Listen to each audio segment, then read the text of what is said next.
Hey everyone, Joe Waxman here, the mediocre astrologer. Meh, he's okay. What's up, everyone? Today in this video, I want to look at a very interesting topic. It is the 27 Club. Now, if you don't know what the 27 Club is, it is a bunch of celebrities, some more well-known, some lesser known, who die at age 27. And we're going to look at why. We're going to look at their natal chart and see the weakness in their natal chart, as well as the transits at the time of their death and their secondary progressions at the time of their death. So, guys, don't forget to hit the like button, subscribe if you haven't already, and share this video. Also, I'm still offering a year-long astrology counselor training program. And it's just going to be once a month. We'll do a Zoom with whoever wants to register, and we'll go over how to read charts and how to do astrological counseling. And I'll tell you everything I know about that. And the other thing is private coaching. If you want to do an ongoing private coaching with me for a year or half a year, we can discuss that. And yep. So that can also be around astrology and other things, everything else that I've come to know. So, alrighty, let's begin.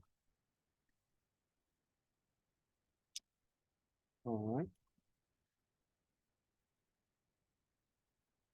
All right, the first one is D. Boon. Now let me read who D. Boon is, because you probably don't know. So D. Boon died in a car accident. He was an American singer, songwriter, and guitarist, active between 1978 when he joined the Reactionaries and 1985 when he was killed in a van accident. Boon was best known as the guitarist and vocalist of the California punk rock trio Minutemen. All right. Excuse me, I'm sipping my tea.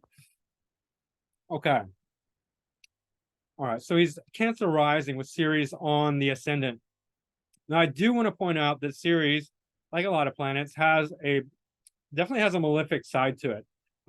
Ceres, if you know mythologically, was connected to Pluto. Yeah, the mythology is that Ceres was the agriculture goddess, and her daughter Persephone got involved with Pluto, ate some stuff, and I don't know the details, but spent half the time in Hades, half the time up on Earth, and that's why the goddess of agriculture, like half the year there's food, half the year there isn't, like winter, stuff like that. But there's a connection to Pluto, and it has a malefic quality to it, Ceres. Potentially also agriculture. So it's kind of mixed, but it definitely there's that themes of loss, Pluto, Hades, kind of stuff. So yeah. Then we look at for the moon. Moon's conjunct Pluto. It's in Virgo, but it's conjunct Pluto. So that as the ascendant lord conjunct Pluto. Pluto's retrograde. Also, that's going to make things more difficult. That's harmful. Moon conjunct Pluto is harmful in any case, but ascendant lord Moon conjunct Pluto is very difficult. All right, Pluto is at 0 degrees Virgo. Any planet that's at 0 degrees, it's actually even more potent because you're getting the pure energy of that. So it's purely Virgo, right? The 0 degrees of any sign has the most pure energy of that sign. And the way to know that is actually is if you look at the harmonic charts, it'll be 0, 0, especially if it's like 3 zeros here, like 0, 0, and then 0, 9, single digits.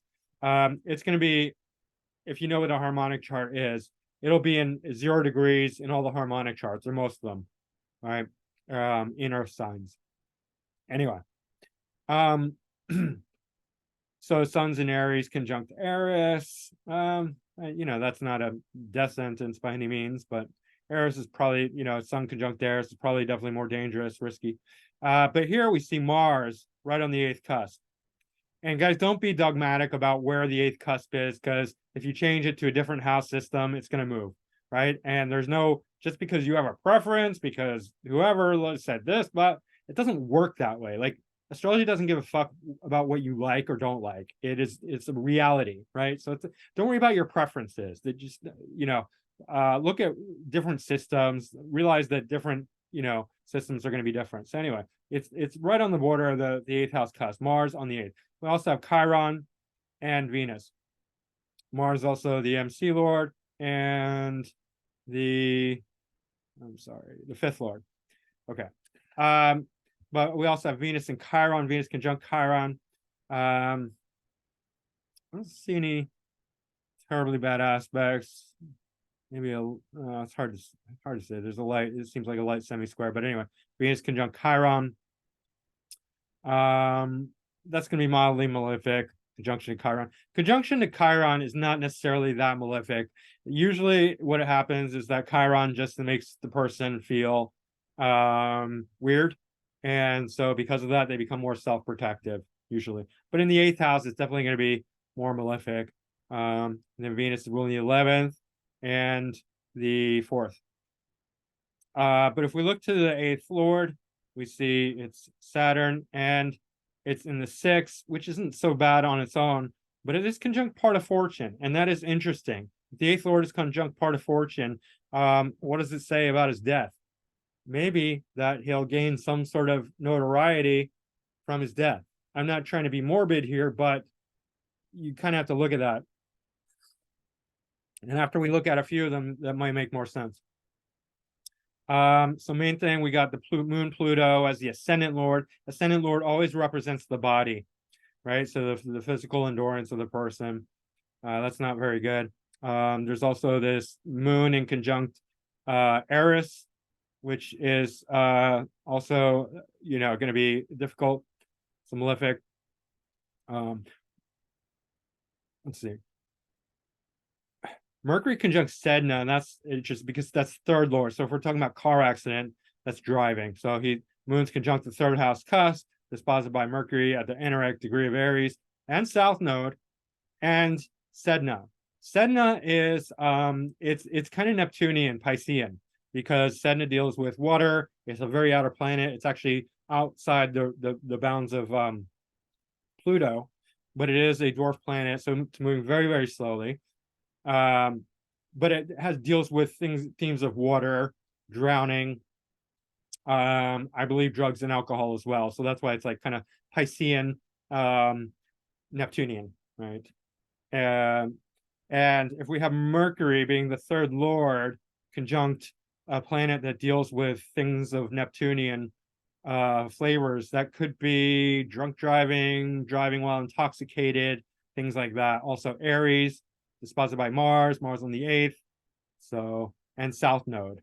North Node also conjunct Neptune, which is not good either. I don't know the details of the van accident, but maybe somebody was drunk or high, right? That's entirely possible.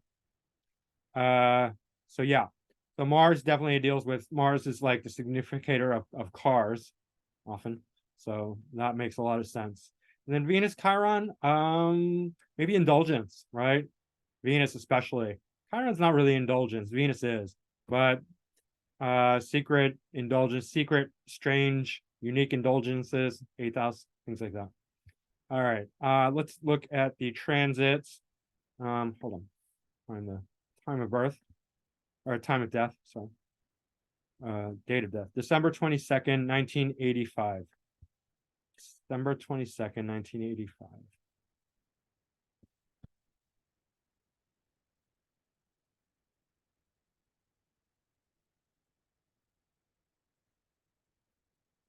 December 22nd, 1985. So let me. Okay.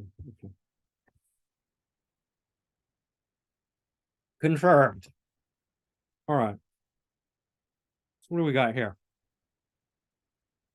We do have Mars conjunct Pluto and Scorpio and South Node. There's nodal opposition almost, right?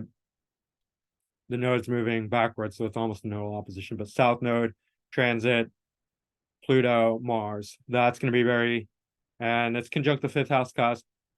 So entertainment, he was probably on the road performing in between shows, right? It was a van. I know what that's like. I used to be in a punk rock band, so we had a van full of, band stuff. So he's probably in a band traveling between shows, performances. That would be the 5th house, and Mars, Pluto, and Scorpio. Even though they're in domicile, it's still very dangerous, right? And it's conjuncting the node. and Neptune, right? Mars exactly conjunct Neptune, Pluto by 2 degrees. So maybe some drinking and drugs involved, perhaps. Saturn conjunct Mercury. Saturn is the 8th lord. Mercury is the 3rd lord. So the 8th and the 3rd, drunk, death by driving, death by accident. Uranus also being the co-ruler of Aquarius, so similarly having an 8th house influence. Conjuncting the natal 8th lord by a few degrees, but let's see, that's 7 degrees. But it's also conjunct Venus. Venus is the 4th lord.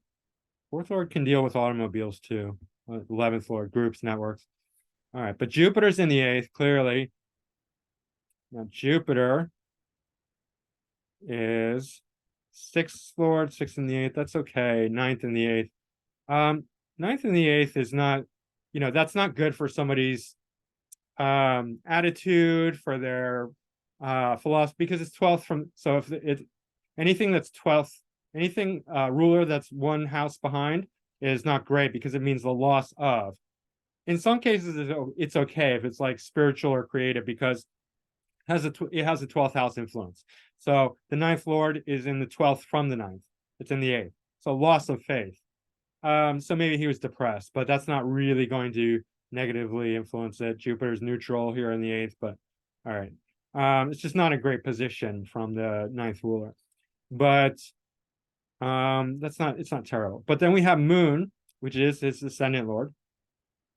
Opposite Mars and Pluto, and conjunct the nodes. So North Node conjunct Sedna in Taurus, so perhaps drugs and alcohol, and the Moon, his ascendant lord, opposite Mars and Pluto in the South Node.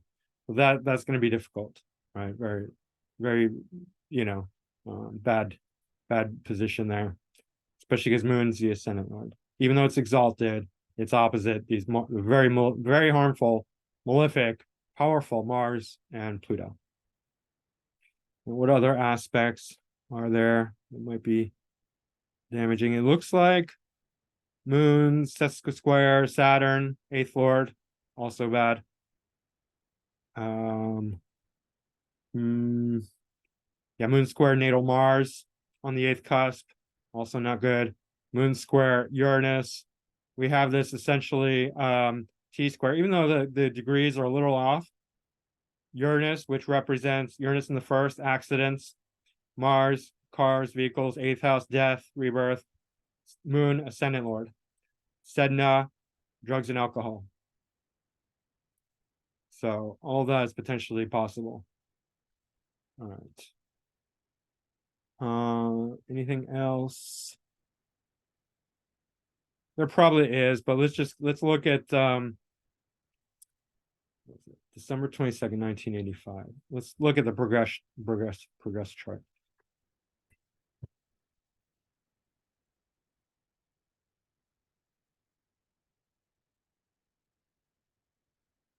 December 22nd, 1985. Okay, here are his progressions. Moon's in Sun's in Taurus, but that's at the same degree as the transit Moon, right? And it was opposite the transit Mars and Pluto and South Node. See, Moon's in Virgo. So is a Moon just after a Moon return, lunar return on the progressions, because Moon moves very fast. It's not going to stay in the same place. But one thing to consider is that Moon had just crossed over Pluto. So recently there was a Moon-Pluto secondary progression conjunction. It passed, but still. And then we have a progressed ascendant conjunct progressed and natal Uranus. So accidents, trauma. A lot of these planets are slow, but Mars is in Pisces in the 8th house. So from the 8th, so Pisces, Pisces, again, potential drugs and alcohol. Venus in Pisces, exalted, but again, a love of drugs and alcohol. I mean, for this guy's a rocker, he's in a rock band. We can assume probably that he and his buddies, his bandmates, were living the rock star lifestyle. I mean, a lot of them do. Especially he's gonna get. I mean, it's not a given, but I'm heavily suspecting that drugs and alcohol were partly responsible. What else? What else? Yeah, natal series conjunct progress Mercury, being Mercury dispositing the moon and being the third house cusp ruler.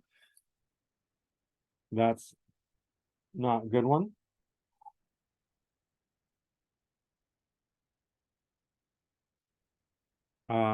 Sun pretty much opposite Neptune, both natal and progressed.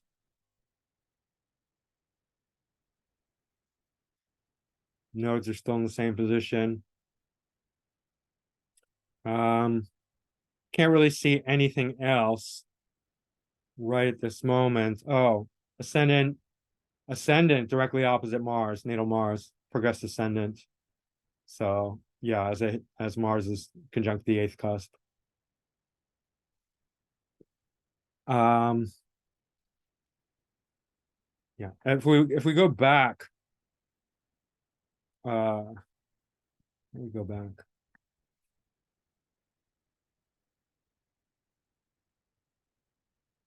I just want to look at Saturn because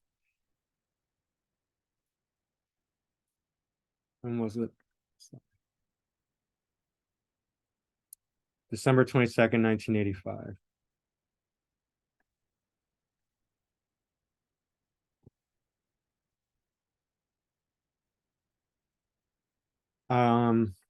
Saturn for all these guys is in 12th position from natal Saturn. So it's not yet the Saturn return, and that's the significance of it, is that Saturn is 12th from natal Saturn. Transit Saturn is 12th from natal Saturn. And that's significant because it's just before they're about to grow up. And a lot of these guys are big celebrities, rock stars, money, girls, women, or if they're girls, guys, whatever, they're living this very indulgent lifestyle. They don't want to grow up. So like they're having one last hurrah before they have to hit the Saturn return. So the time period before your Saturn return is a dangerous one. Saturn will be in the 12th from Saturn. So that's important to recognize.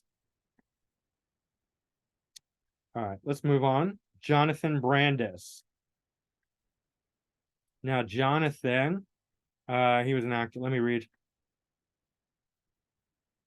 All right, suicide. You never know with the suicides. I'm always like, suicide or friends with Hillary Clinton? I mean, like, you gotta look at that. Anyway,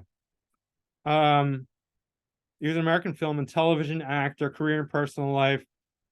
This guy makes more sense to be a suicide, but some others don't. Right. Born in Danbury, Connecticut, Brandis got his showbiz break at the age of 6 when he landed a recurring role on One Life to Live. How ironic. And appeared in numerous commercials. He moved to Los Angeles, made guest appearances, and then he got a starring role in the Never Ending Story 2, and then did more television. All right, very sad, very sad. He was born basically 2 months before me, and with a Scorpio rising. So I understand this. And let me just explain how bad this is. It's good and bad, but especially with the three self houses having retrograde planets in it, forward momentum is very, very difficult because the retrograde constantly wants to pull back, wants to resist. And these are the self houses, right? So it's like he has a very difficult time progressing in life. He has a very difficult time creating self-confidence, self-esteem, building up his life, because the retrogrades are constantly wanting to revert back to the baseline, which is the negative conditioning, the default, right? The stories, the whatever difficulties he had, maybe, We'll look at that. Also, North Node in Scorpio is pulling, especially in the first house, is right on the ascendant. And we'll see a lot of this. North Node, South Node on the ascendant, descendant axis. It's a very difficult combination, especially in Scorpio, where it's like Scorpio represents death and rebirth, right? And so he's pulled into himself, thinking about death, like death for the self, death for the self, right? There's a positive way to approach that, but it definitely, if you're not conscious enough, if you're not aware enough, it's very devastating.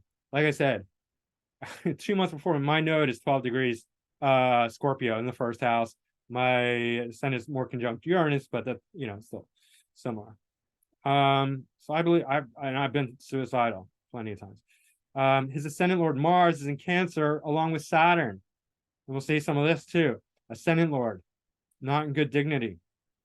Right, conjunct Saturn, also not in good dignity. Yeah, and it's a little wide, but it's still there. He's still going to feel this.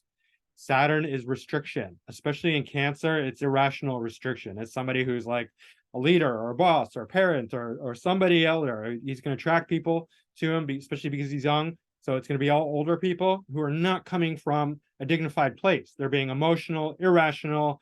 They just want like sort of control, authority. It's not a good Saturn, right? And he himself is not in a good place. He's overly emotional, irrational, could be violent, hypersexual, drugs, alcohol, these sort of things, right? In the eighth, it's still in the eighth quadrant, right? Ninth whole sign house, but eighth, still pulling in that eighth. And then what do we have? Ceres in the eighth, right?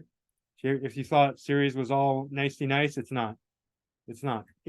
Ceres is a dwarf planet that is a personal planet. I think it's in like the asteroid belt, I think, which is it's outside Mars and before Saturn, so it still qualifies as a personal planet or semi-personal, however you want to talk about that. Also, his moon is conjunct Pluto, so and in the 12th. So this is very, very difficult. Pluto is retrograde. Talk about being depressed and low self-esteem. Neptune's retrograde in the second. I have these same positions. Not easy, let me tell you. Not easy. Okay, despite his success, he's having a hard time, right? Very hard. And then he's got South Node conjunct Mercury. Mercury's the eighth lord, and it's in the seventh house. So he has very difficult relationships. He's eighth lord in the seventh is, well, it can go many ways, but it's very sexual, and can cause a lot of issues with partnerships. Also, Jupiter conjunct Saturn. Jupiter conjunct Mercury. Mercury's the eighth lord, so now his philosophy is being influenced by eighth house themes, more Scorpio type stuff, right? Sun conjunct Chiron, which can be okay if you can embrace the chironic influence, but it's very difficult when you're young. And by that, it just means really being okay with being different, really being okay with being unique. Not only that, but Saturn is squaring Sun and Chiron. So that's actually very difficult. So he's running into his ascendant Lord conjunct Saturn, Saturn squaring his Sun, even though it's his Sun's in Aries, which is exalted and is a great position for the Sun. It's square this very malefic Saturn. Saturn's ruling the third and fourth. So his siblings and his family and his, father essentially are very problematic, right? Damaging his self-esteem. They're giving him a hard time. I don't know, can't tell you the details of that because I don't know the details of his life, but it's tough, very tough.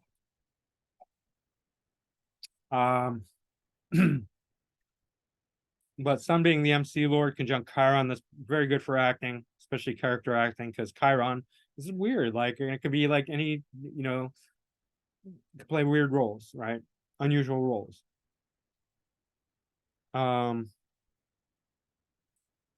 Yeah.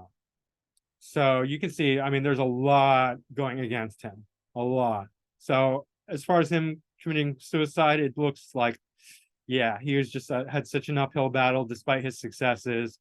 He just was not equipped to handle it. both his parents. We see with the moon and Pluto, Sun Chiron square, malefic Saturn, Mars, ascendant Lord Mars in Cancer, both Saturn and Mars conjunct in the ninth, eighth, ninth, but ninth is faith in God, right? And then ninth Lord conjunct Pluto, moon. Yeah, there's just, and then the retrogrades, outer planets retrogrades, which show very independent spirit, but very difficult to move forward, right? Constantly being pulled back, retrograde, right? Mars and Cancer in conjunct Neptune and Sag retrograde, that reeks of drugs and alcohol, right? In the second house, consumption. But let me just check the dignities. Forgot to do that with Boon, Mr. Boon. So Ceres is out of bounds. Mars is out of bounds. That's the ascendant Lord Mars. So definitely extreme. All right, that's pretty much it. But let's check transits.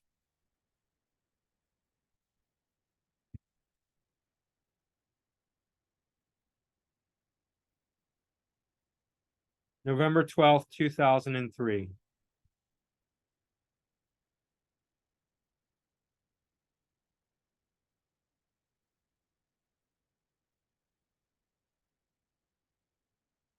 And guys, I just want to say, disclaimer, if you have some of these aspects, don't freak out, right? I have to cover this because it's an important topic, but I have eighth house planets. I have North Node Scorpio. I have a similar chart to Jonathan Brandis. I'm still here. I went through tough times. I did not commit suicide, right? I'm not going to. So just because you have some or more of these transits or aspects do not mean that you are going to die in some, live an early life, right? Like have an early grave. It does not mean that at all. It's entirely up to you. Okay. So don't get freaked out. All right. November 12th, 2003. So we got Sun in the first house and South Node conjunct Scorpio.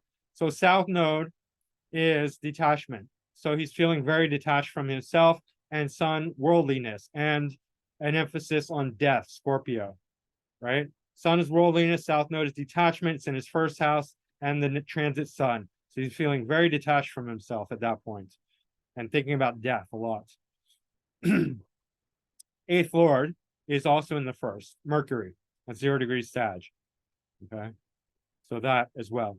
Venus is conjunct Neptune, conjunct the second house cusp. So he's loving drugs and alcohol at that particular point, especially Pluto in Sag, second house, very destructive behaviors with drugs and alcohol or consumption in general, right? Second house is consumption, among many other things, or self-esteem, Pluto in the second, destructive, but Pluto can go either way. Pluto can give like tremendous self-esteem or tremendously low self-esteem, right? Mars is in Pisces, so again, Pisces disappearing, right? Wanting to go into the dream world and stay there. So who knows? I don't know how he committed suicide. Maybe drugs and alcohol.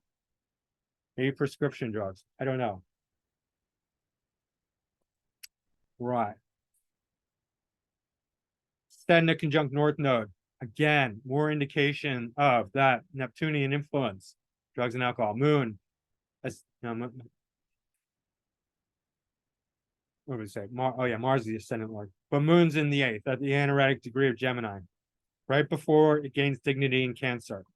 So maybe if he just, lasted another day or two, he would have felt better because at least his moon would have been in Cancer, so more domicile, like more in touch with, some truth, some real deep feelings, right? Maybe he couldn't, who knows, certain things. But also look at this: natal Mars, trine transit Mars, trine transit Saturn in Cancer.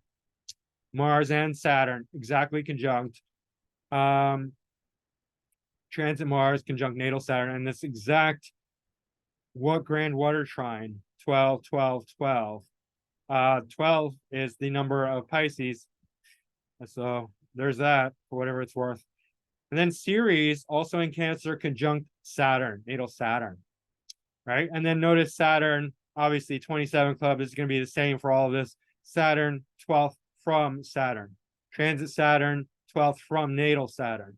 So that's, right before he has to grow up and mature and, take ownership of all his, stuff. He ends it. There's pressure here right before that there's some psychological subconscious knowing, okay, I'm gonna have to become an adult now, right? Let's get out of here before that happens. There has to be a reason for 27, right? It's not just coincidence. There has to be a reason for it. Jupiter is in Virgo, so his faith, his optimism, his connection to God and higher power is not there, right? It's not very strong with Jupiter in Virgo, and then Jupiter and Mars are opposite each other. So that's, I mean, Jupiter, you could say, would be dignifying this Mars because Jupiter rules Pisces, but too much is stacked against him. So, is there anything else?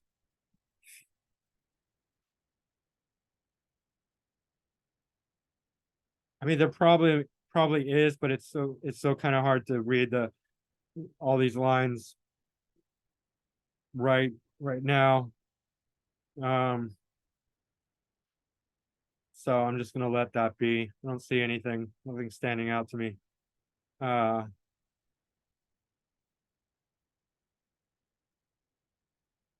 mean, there's this Neptune in conjunct natal Mars, but that's natal, but then Saturn playing into that. So let's look at the secondary progressions.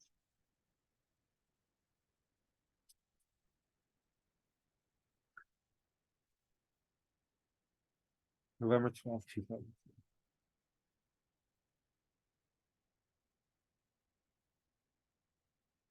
Okay. Moon return. We just saw that as well. A moon return, lunar return. See, I don't know all the clues about somebody's death because I haven't really researched it much. But so I'm learning just as much as anyone else. But Mars exactly conjunct progress Mars conjunct Saturn, progress Saturn, and natal basically by 1 degree, but exact here in Cancer. So that's very difficult. Mars is the ascendant lord, so that's very significant. In fact, then we got Ceres conjunct part of fortune in Cancer, still in the 8th quadrant. Interesting. 8th Lord Mercury in Gemini. That seems pretty good. So that's not much of an issue. Sun conjunct it's past conjunct South Node, but still close enough to South Node conjunction, which shows a detachment from worldliness, right? Just I don't care quality. South Node Jupiter also transit, because so if Jupiter is conjunct the South Node, which I have natally, then it shows especially as one gets older, it can mean teacherly, but also success kind of goes out the window. Success when young, but then it's like later but also Venus and Jupiter. So Venus and Jupiter together, especially in Taurus, is very excessive, right? And then South Node, the detachment, Sedna in Taurus, perhaps, drugs and alcohol, again, difficult to say. But the 10 degrees is very close to the descendant, so it's and then the nodes are the same. So it's moving into the seventh quadrant. Ascendant at 0 degree or 1 degree Sag. Yeah. One of the most significant things is this lunar return in the secondary progressions, and then the Mars Saturn conjunction. I think those two, and then Ceres part of fortune in the eighth. So part of fortune moving into the eighth. So somehow fame from death or fortune from death. I mean, probably got more notoriety after his death than when he was alive. Sorry to say, but that's kind of what it seems to be pointing to. He's part of the 27 Club, immortalized forever. I also forgot to say, so Uranus opposite Jupiter and Sedna and Mercury. Mercury, eighth lord. So Uranus, trauma, accidents, especially in Scorpio, sudden death. So very sad indeed. Let's move on. Rupert Brooke.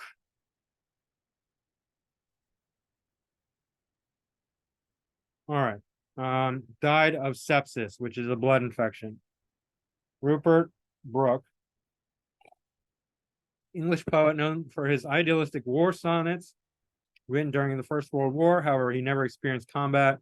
He was also known for his boyish good looks, which prompted the Irish poet William Butler Yeats to describe him as the handsomest young man in England. All right.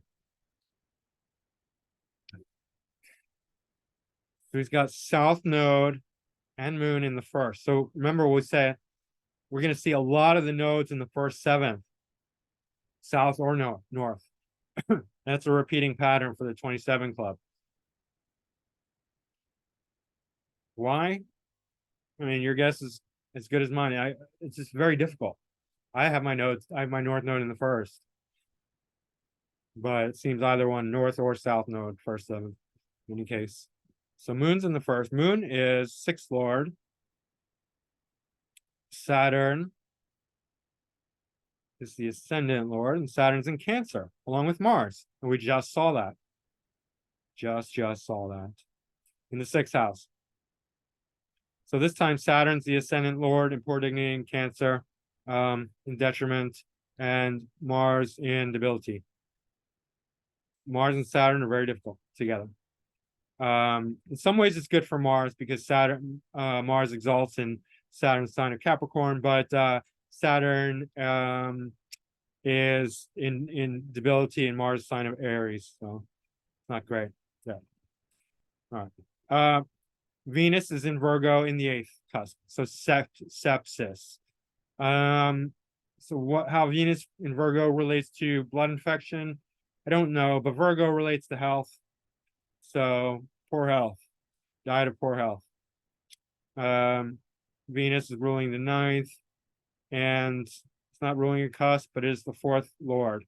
So if we say the fourth whole sign house in the eighth, that's dying when young, potentially. Again, these things are stacked. It's not one thing in particular, it's many combinations, so don't freak out. Okay. Uranus also in the eighth quadrant in Libra. Right. And the ninth lord in the eighth, again, loss of faith. Right. That could be believing in occult stuff as a religion, right? Like Satanists or occultists or things like that, but it can also mean just loss of faith. Right. Atheist. Which, if that leads to depression, if you can't keep a good attitude because you don't believe in God or higher power or whatever, that can greatly diminish your life expectancy. North Node conjunct Sun in Leo with part of fortune. That's quite good for fame and fortune because North Node is going to expand the pride, the ego. It's sort of like Jupiter conjunct Sun, but even more so in many ways. But definitely can bring fame, especially with part of fortune. But then there's the Mercury, eighth lord, conjunct part of fortune. Famous death, unfortunately. Yes, sadly. And then we also see Mercury, sesquisquare Eris in Pisces. What else? Pluto, Neptune conjunction in the conjunctive fourth cusp, essentially. Especially Pluto, but Neptune still. So that's quite destructive, for youth. Probably had a very difficult upbringing. Neptune, semi-square Mars. So, and then there's sixth house, Mars, so blood for the sixth house. Blood infection, Mars and Cancer, 6. Saturn, widely conjunct the eighth cusp, right? Ascendant Lord Saturn conjunct the eighth cusp. Eighth Lord, sorry. Not eighth cusp, eighth Lord. Then we have Jupiter square Saturn, and that's actually good because mutual reception. So that's actually a benefit, but it's not enough, right? We got the Mars in Cancer in the 6th, Venus in Virgo in the 8th, along with Uranus. Uranus could be a co-ascendant, right? 6th Lord in the 1st with South Node. What else?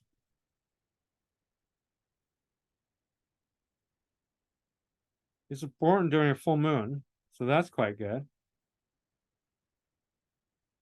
An eclipse. Okay. He's born during an eclipse. Pretty much. Let's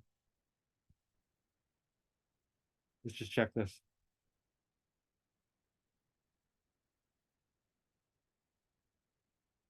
One hour and 10 minutes. Yep. Wait, 1 hour and 10 minutes. Lunar eclipse. Full moon lunar eclipse. That's the only other person I can think of off the top of my head who was born during an eclipse. I know plenty of other people are, but wait, I think 2 people. Donald Trump and Ramana Maharshi. Ramana Maharshi is considered the most enlightened Indian guru in modern times. So he's born during an eclipse, which is very in first and 7th. Very rare. So that's really interesting. Let's look at transits.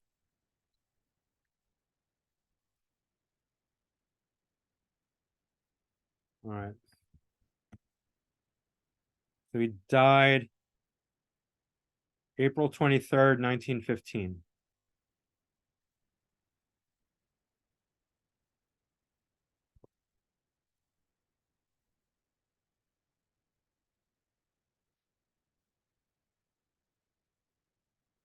April 23rd, 1915. I'm gonna double check. Yes. Okay. What do we see here? Pisces, I see. Okay, so Uranus is very close to the moon and South Node in Aquarius, so that's difficult because it could be accidental, right? Accidents, trauma, things like that. Jupiter, Chiron, Venus, Eris, all in Pisces, 2nd house. So sepsis is a blood infection, but it's invisible. So that would bring out the Piscean quality. Even though Jupiter and Venus are here in the 2nd, that's still quite good. Chiron, perhaps not so much. Eris, not so much. Mars is in Aries, which seems quite good. It's in the 3rd house, along with Sedna. Sedna, again, that Neptunian influence, something invisible, something watery, blood sepsis. Eris, also potentially quite malefic. And then Mercury, 8th house cusp.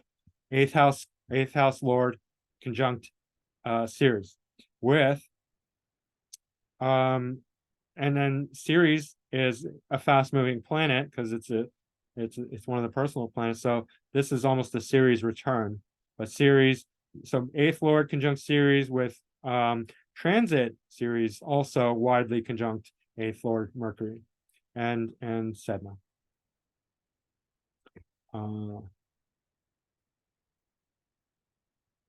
And then Sun square 8th Lord Mercury natal. See that? However, our Sun is dignifying Mercury and Leo, but still. Right.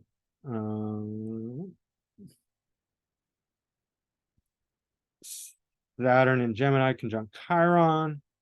Yeah, I mean that wouldn't.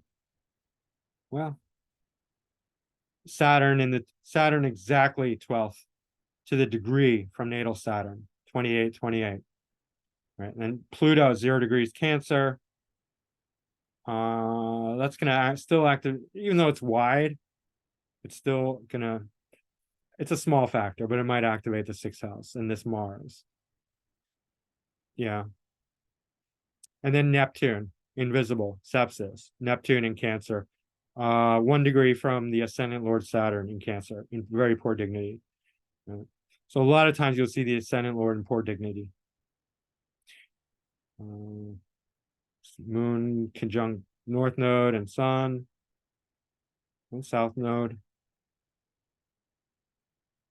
What's interesting is that South Node is conjunct Moon natally, and then South Node is conjunct Moon in transit at the time of death,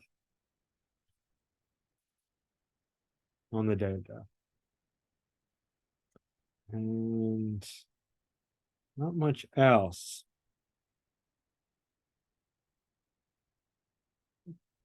But these are all 2nd house things, which makes me wonder, did he take something? Did he eat something that contributed to it? I don't know. Anything else? I mean, Saturn's quite significant here because it is the ascendant Lord. So that 28, 28, 12th from. And then Pluto, Saturn, ascendant Lord Saturn conjunct Pluto transit. Right? Even by 2 degrees. I mean, it's 2 degrees out of sign, but it's still. So that's almost significant. So let's look at the dignities.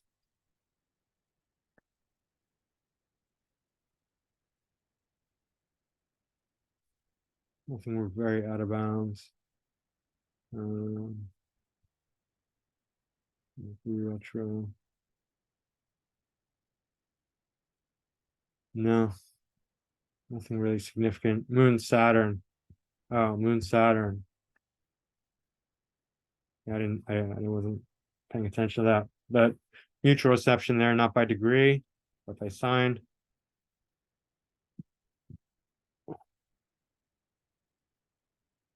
All right. Let's look at the secondary progressions. And let me not forget to put in the date, because that would ruin it. April 23rd, 1915.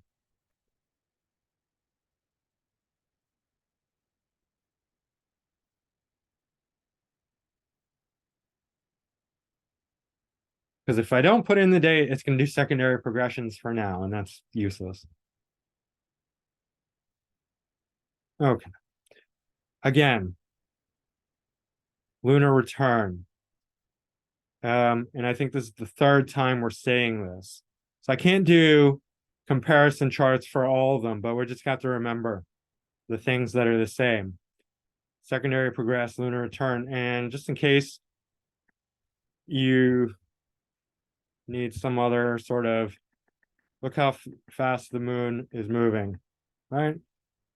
It's not just some fluke. Rather.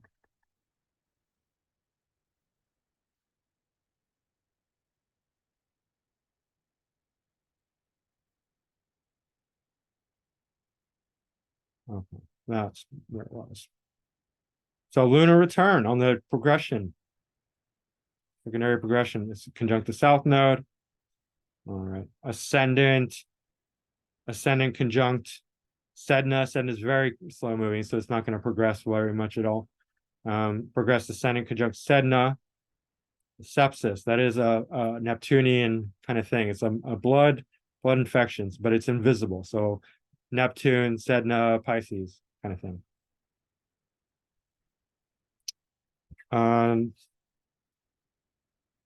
Neptune moved into Gemini. Ascendant Lord Saturn is in Leo, where it's still not in great dignity, and conjunct Mars, much closer to Mars, progress Mars in the 5th house. or in the sixth house, sorry. In the sixth house, moving almost conjunct the seventh lord, but still. So Mercury will be the eighth cusp.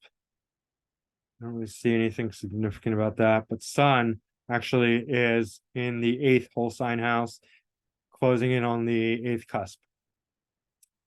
Venus is in Libra, so it's in domicile. It's out of Virgo, but it's conjuncting Uranus, which is a co-ascendant lord, not the main one, secondary one. The outer planets do not serve as main lords, primarily because they're not physical. They do not have physical essence. Yes, they are physical planets, but because we can't see them with the naked eye under most circumstances, Uranus once in a while, they do not have physical influence. Right, so if you're unsure about that, it's the inner planets who are the main lords. The secondary lords, the outer planets, they have more energetic influence. But Venus conjunct Uranus, Venus also opposite Sedna and progressed ascendant. Interesting. Jupiter has moved into Scorpio. Part of fortune is conjunct Jupiter. Jupiter is the MC Lord and the second Lord. So, yeah, so could be something he ate, right? Second Lord, Jupiter in Scorpio. Possibly. And then Jupiter square Mars and Saturn. So even though Jupiter is not, squares to Jupiter usually not so bad, but Jupiter, and this also square the ascendant, but because it's in Scorpio, it's going to be a bit more malefic. However, Mars is dignifying Jupiter, but Jupiter is not doing anything great for the Scorpion, for Saturn especially. That's the ascendant lord. So this Saturn's in trouble. Mars is okay. Saturn, not as great. Right. The moon, progressed moon, yeah, it's not exact, but still, it's very close. And I think it's the second or third time we've seen that. Right. Rodrigo Bueno. This guy's good. Pun intended. Bueno. He's bueno. All right. He died in a car accident. And mostly known as Rodrigo, was an Argentine singer of cuarteto music. I don't know what that means, but he was a singer. His nickname was the Colt.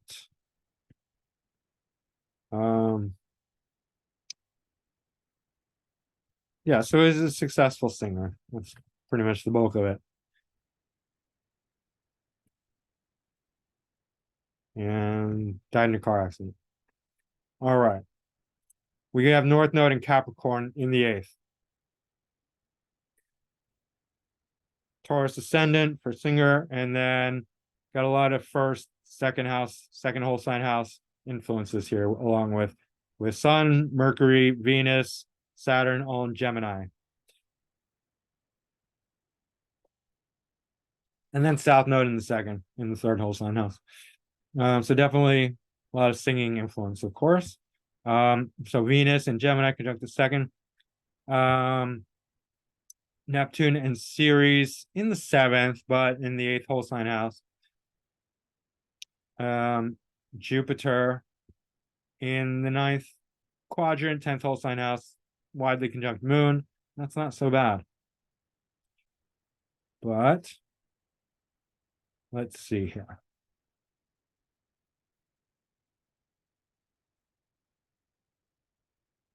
So Mercury has an inconjunct to the North Node. Venus is opposite Ceres. Venus is the ascendant lord, opposite Ceres. So starting to get serious about Ceres, that it is a serious malefic, potentially. Okay.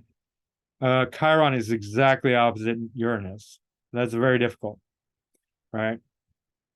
And that's sixth house, 12th house. So that actually tells me that there was some trauma could be health related or mental health related, and probably both, right?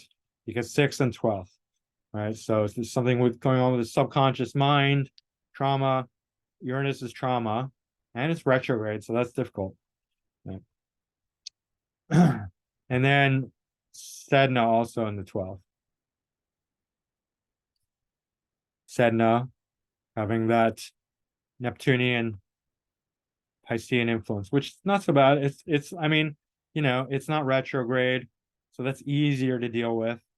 Retrogrades aren't bad, but they're, especially if somebody's having a hard time, they're polarizing, right? They give you a lot of resistance, a lot of independence, but they're hard to work with.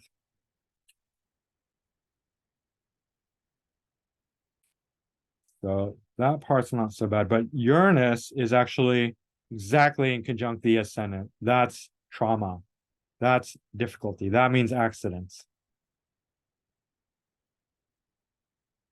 And Mars square Ceres. With Mars ruling the 7th and the 12th. So that's relationships and subconscious mind. Let's see, is there any Moon, sesqui square, the North Node, the Jupiter. Jupiter seems okay. There's no real malefic influences to it. That's the 8th Lord. But this Venus opposite Ceres is bad. And then the Uranus in conjunct the ascendant.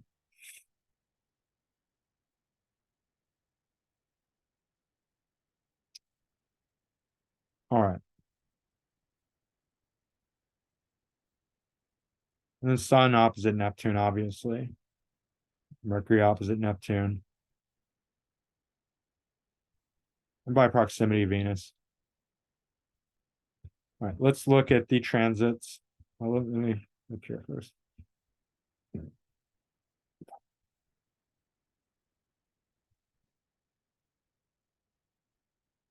Outer planets are retro. Ceres is retro. But nothing else stands out. Jupiter is quite slow, but probably, let's see how slow is Jupiter.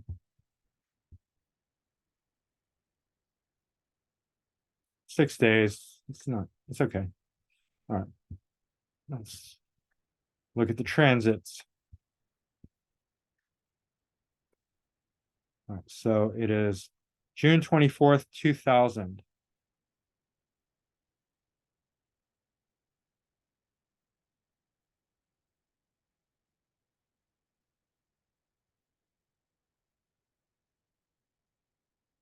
Sorry.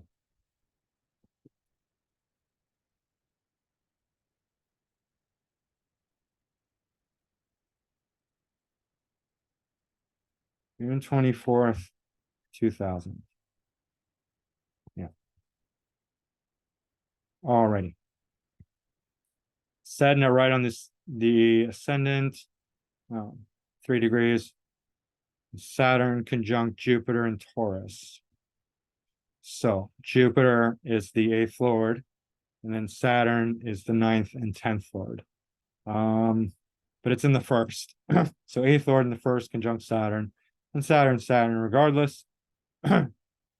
Saturn's difficult, as we all know. Sun, part of fortune, Mars in Cancer. So Mars is debilitated. Venus is the ascendant Lord conjunct debilitated Mars. MC, Mercury, all second house, North Node, all in Cancer. So huge Cancer stellium, and the South Node. So a certain level of detachment. Even though it was a car accident, there's detachment from his, through a lot of things, right? But his body as well, himself, Venus conjunct malefic Mars, violent Mars. Pluto conjunct Ceres. Now the transit ascendant doesn't count because we don't know the time. So that's not relevant, but Pluto conjunct Ceres, and then Pluto conjunct Ceres again, transit Ceres conjunct natal Pluto, transit Pluto conjunct natal Ceres, and Chiron. So that's multiplying the malefic influences, and widely conjunct the eighth cusp. And Pluto opposite the natal Mercury and Venus, widely Venus, but I mean 2 degrees from Chiron, 4 degrees from Pluto, 2 degrees from Mercury, Pluto. Mercury ruling the second lord. That's still influential, right?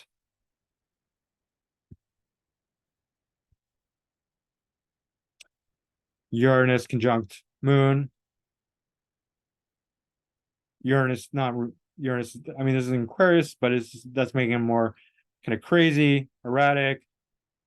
Moon is actually the exaltation lord for the ascendant, so there's still some connection, but it's only the third. So his intellect also third for driving is that's relevant. Short distance travel, right?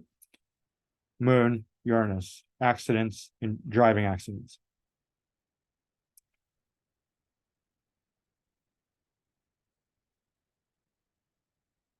Mars square Pluto and Chiron, natal Mars square Pluto and Chiron. Mars for cars.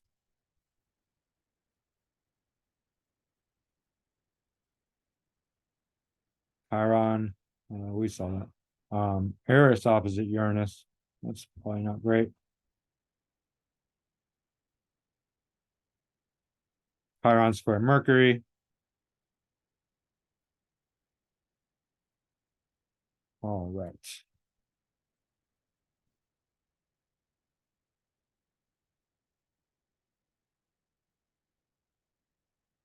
All right, let's look at secondary progressions.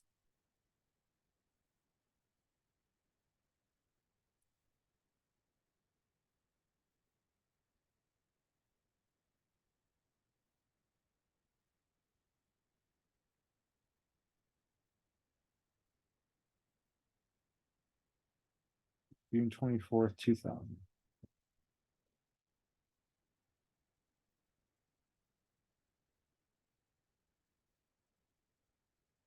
I have to look at Saturn. No, it's not doing it. Why is it not doing it? It's just a nano. No, it's not. Okay, yeah, that's correct. All right. Progressed ascendant in Gemini over Mercury. But it's opposite the Ceres and Neptune. Sun just passed Saturn in Gemini. Not great for Sun, but Venus is in Cancer. Conjunct Mercury.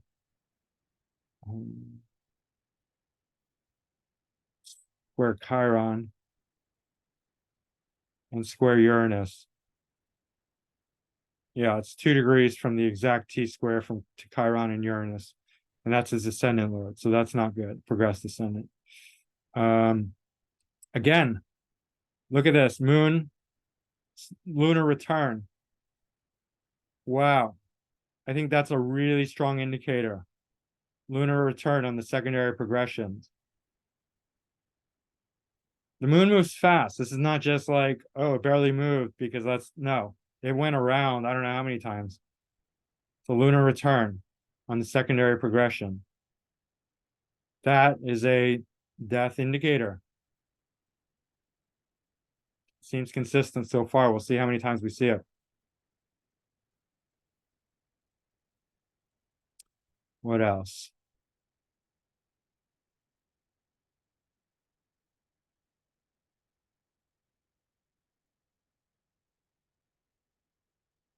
Part of fortune conjunct Uranus with the square to Venus.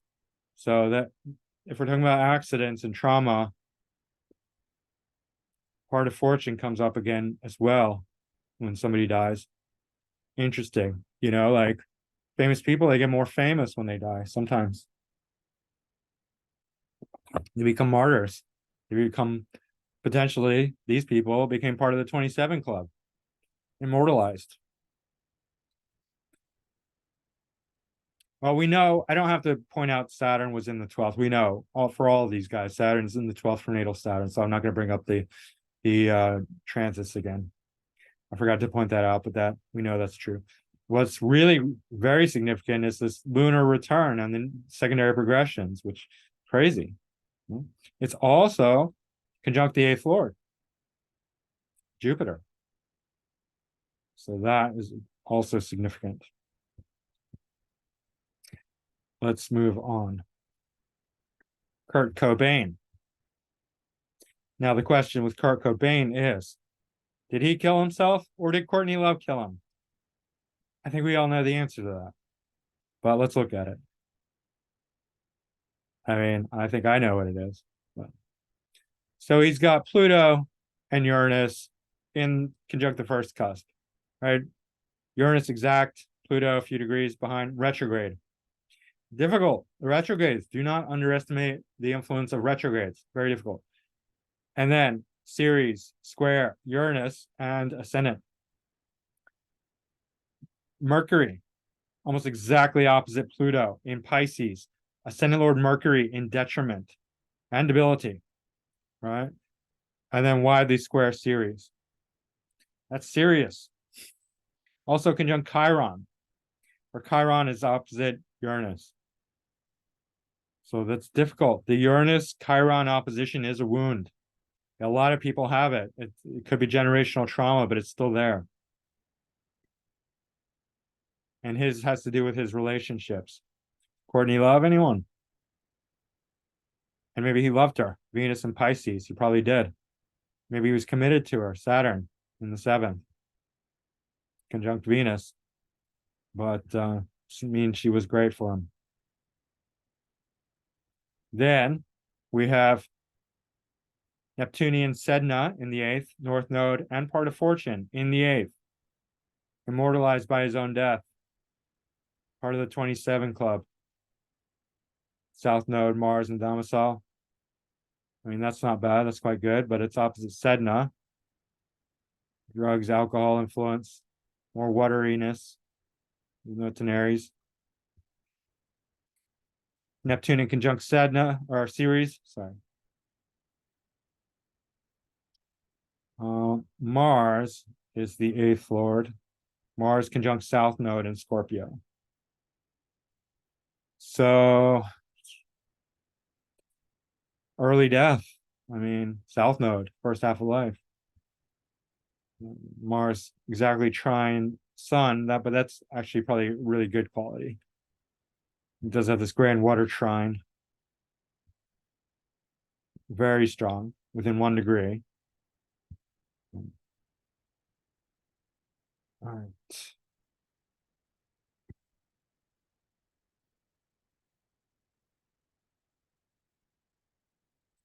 Anything else?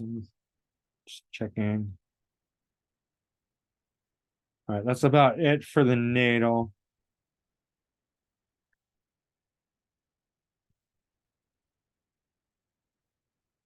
Moon's way out of bounds. Of course. He's a trailblazer. Ceres is way out of bounds.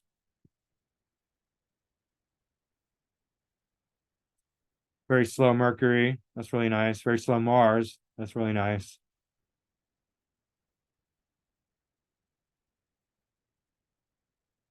Neptune also very slow. Ceres slow. All right.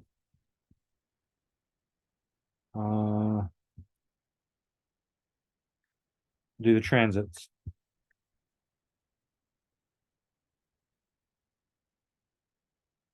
April 5th, 94.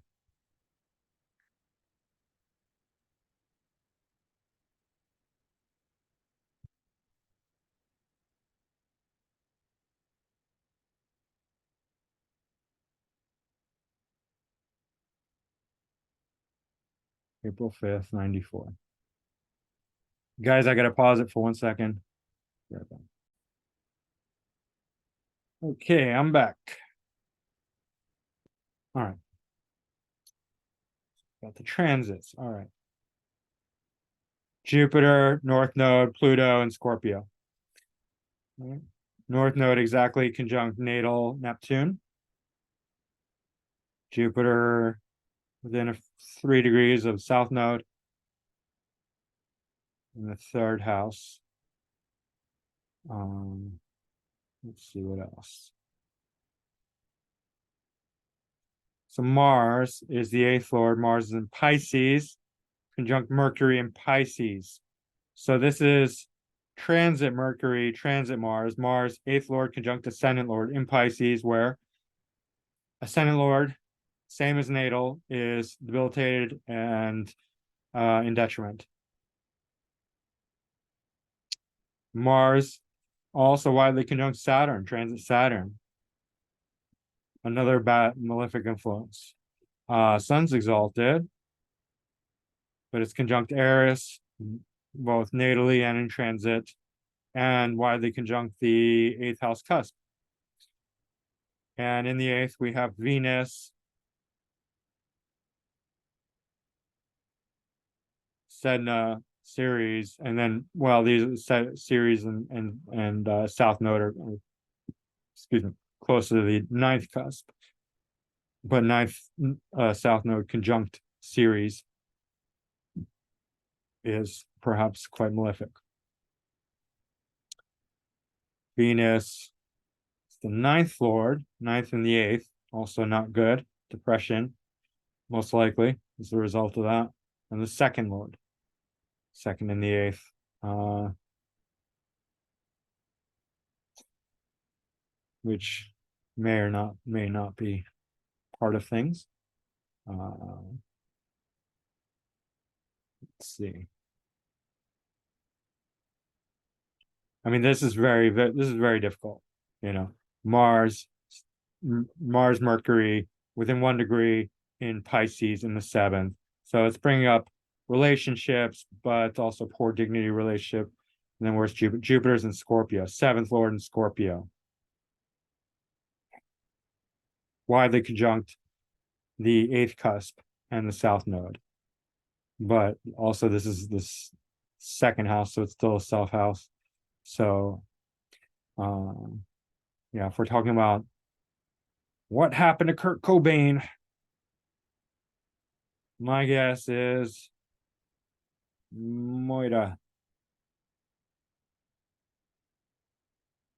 And then let's look at Saturn. Saturn, definitely in the 12th from natal Saturn, both in Pisces.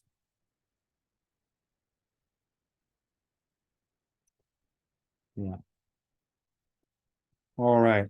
So those are the transits. Is there anything else I'm not seeing here? Oh, yeah. Ceres square, ascendant lord, Mercury, which is already in bad shape, conjunct Mars, 8th lord Mars.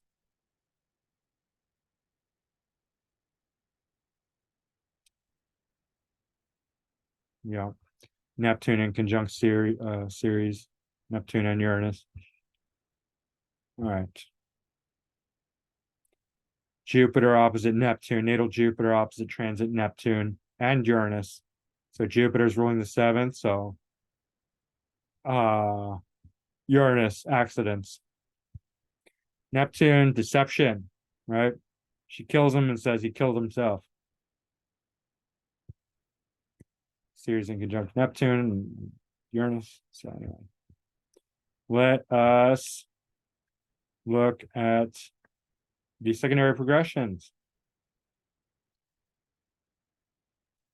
And what do we got? April 5th, 94.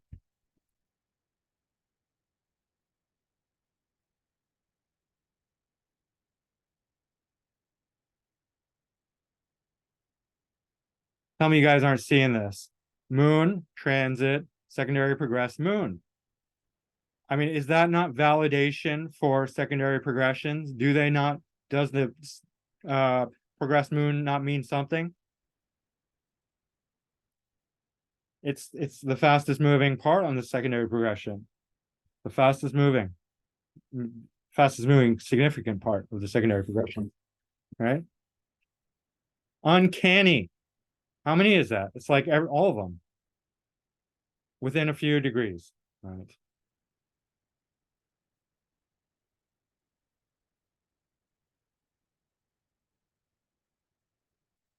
What else? Ascendant has moved in, progressed ascendant has moved into Libra, 15 degrees.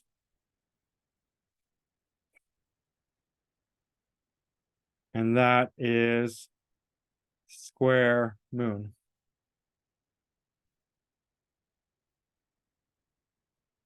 Mercury, progressed Mercury is at 4 degrees Pisces, retrograded. But it's pretty much conjunct the sun almost by 3 degrees.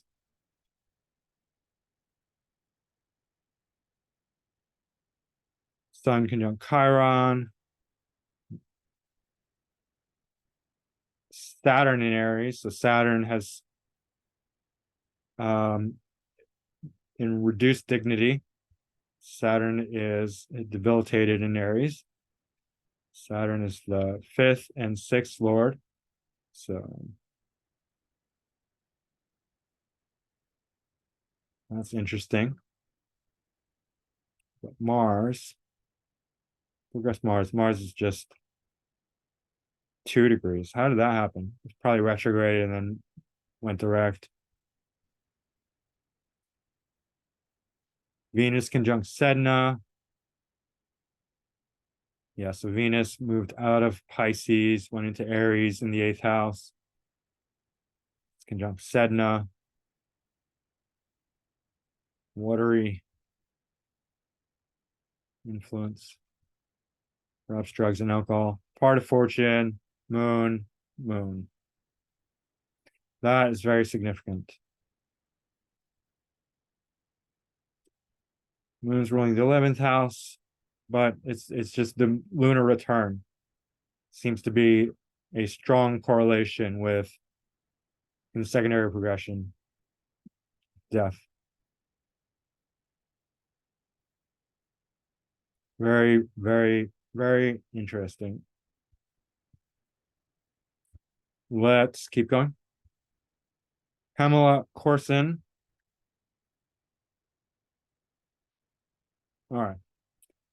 Long-term companion of Jim Morrison, singer of the Doors. He was one of she was one of Jim Morrison's lovers. She discovered Morrison's body in the bathtub. She died 3 years later. And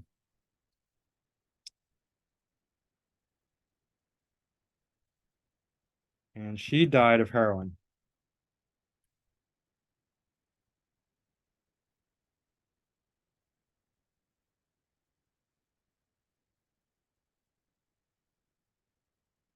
Died of heroin OD.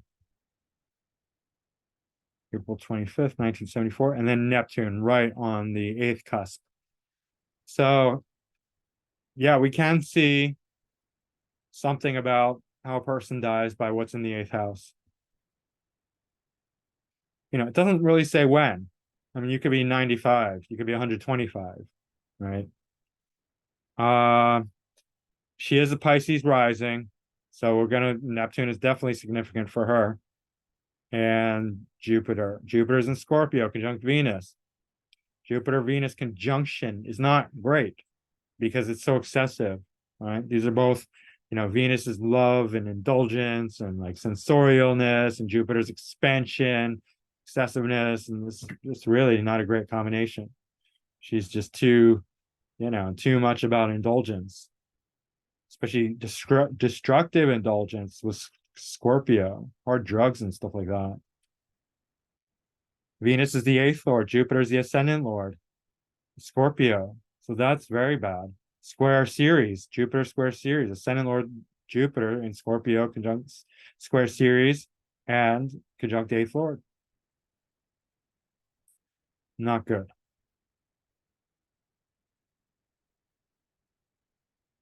North node conjunct Uranus, retrograde. Also difficult, not necessarily bad. I have North node widely conjunct Uranus.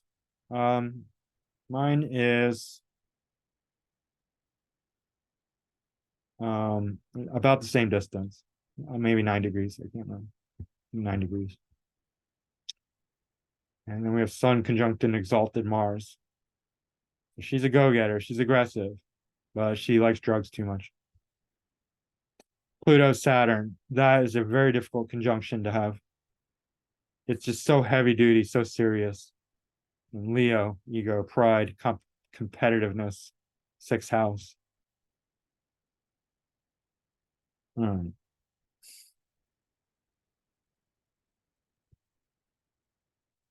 Chiron in conjunct Eris. Sedna in the second for drugs and alcohol. Oof, not good. And then Venus in conjunct Sedna in the second house. Again, not good. And then Eris conjunct Mars. I mean, in general, or Eris square Mars, that's probably not great. All right. Let's see here. I don't want to spend too long on this one because she's less significant. Moon out of bounds, so very extreme. Mars out of bounds, quite aggressive.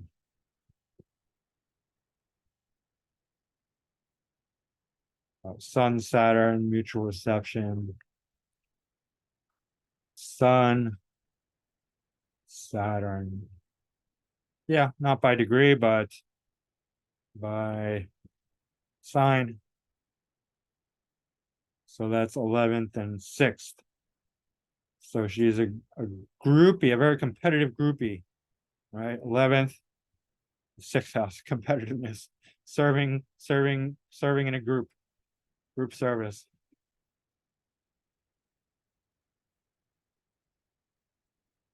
And 12th Lord. So again, let's look at the transits.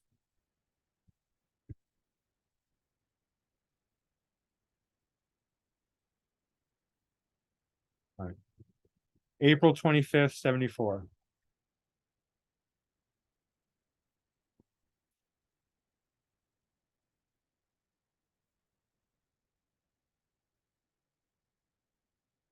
April 25th, 1973.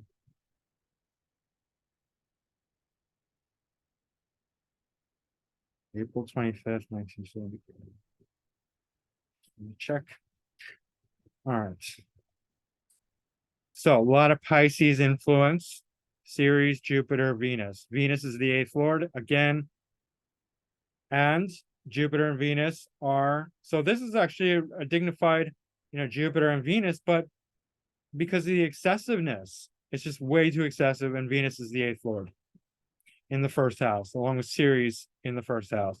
So too much of a good thing will kill you, right? Having too much fun, too much drugs and alcohol, heroin OD.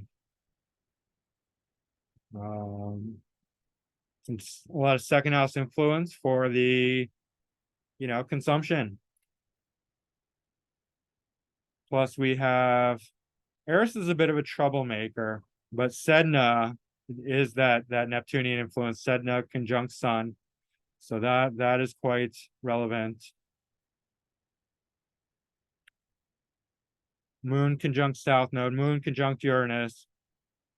So accidents and detachment, Mars, Saturn, and Cancer. We keep seeing this combination, Mars and Saturn in Cancer. Not a good one, just in general. Pluto and part of fortune. Fame by death. She's probably much more famous for dying at age 27 than anything she did in her life. She found Jim Morrison's body, but it's also conjunct the 8th cusp, right? And Neptune. Fortune or fame by death, by heroin overdose. Uranus in the 8th transit. Neptune conjunct South Node, Neptune conjunct Mercury. Just in general, more Neptunian influence there. Moon North Node, but let's see. And then Ceres seems to be square, I guess Mars and Saturn. Or Mars and Saturn, transit Mars and Saturn square, square Ceres, natal Ceres. And there's probably other ones that are still further contributing to it. difficult to tease out.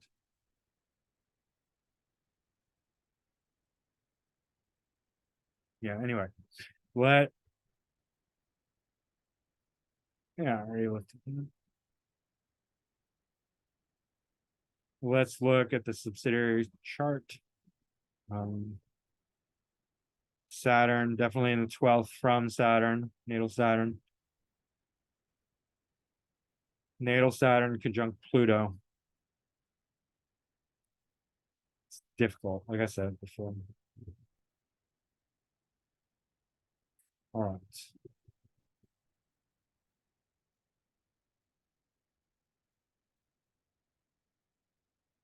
April 25th.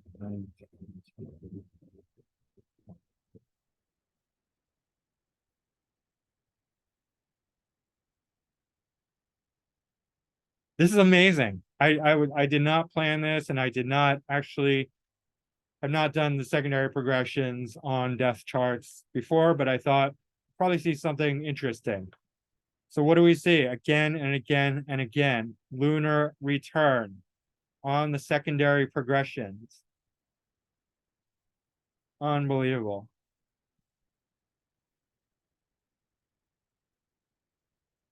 And the moon is the most significant aspect of secondary progression. Ascendant is also important, the progressed ascendant. Here we have the progressed ascendant conjunct Sedna, widely, like a little, it's past Sedna, but it's still close. So maybe, maybe her heroin habit picked up a couple notches when it hit Sedna. Sun in Capricorn conjunct Mercury. What's Venus doing? So Venus went conjunct the South Node and Mercury.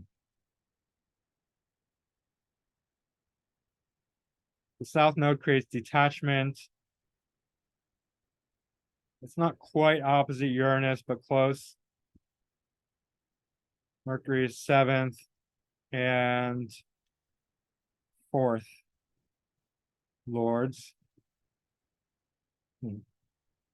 Young, youth, home.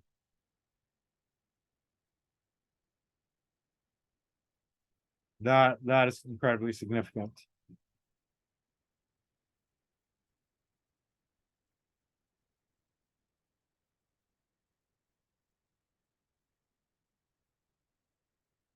And then it seems like Venus is semi-square Mercury and Sun.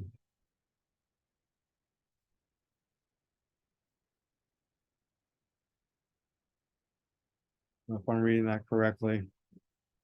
Maybe Mars. Yeah. All right. Ceres conjunct part of fortune, natal part of fortune.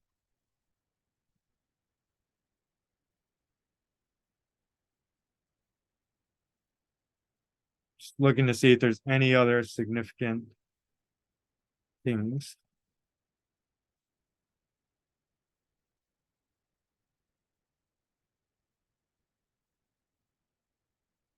That's a trine, part of fortune, square of the moons.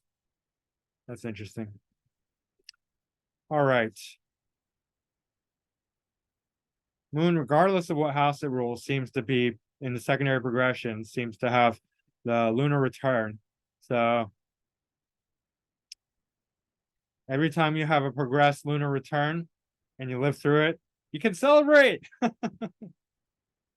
She didn't die. You lasted through another lunar return on your secondary progressions. I'm just teasing you. How many lunar progressions does everybody live through? A lot, right? But it's just interesting that the 27 club, and I haven't checked. I'm gonna do more of this stuff, but yeah, really fascinating that they're having this, all of them, exact or close to it. All right, so Leslie Harvey was a guitarist in several Scottish bands in the late 60s, early 70s, most notably Stone the Crows, previously known as Power. It was while on stage with Stone the Crows at Swansea Top Rank in 1972 that he was killed Electrocuted by touching an unearthed microphone with wet hands. Horrible. Imagine that. Uranus in the 8th. I mean, you can't make this stuff up. Look at this. Look at the squares on this guy. Cardinal square. Fixed. Not fixed. Cardinal. All right. Mars, Saturn, and Cancer again. It's not his ascendant lord, but we got Jupiter, Neptune, Chiron in the 12th in Libra. Actually, Jupiter, Saturn have a mutual reception by exaltation, not by degree. Saturn square the ascendant, but dignifying in Libra. So it's dignifying the ascendant, but so we look to Venus. Venus is conjunct Pluto. Venus, ascendant lord conjunct Pluto in the 10th. That's bad. That's difficult. And then ascendant lord, Venus, square, Ceres exact. Ceres. The Ceres is in Scorpio. So Ceres is malefic. If you have squares to Ceres, careful. Moon square Mercury. Mercury is exalted and a domicile, but square the moon. So Venus also is the 8th lord. 8th lord conjunct Pluto. Uranus square the sun by 3 degrees. Uranus in conjunct Ceres by 1 degree.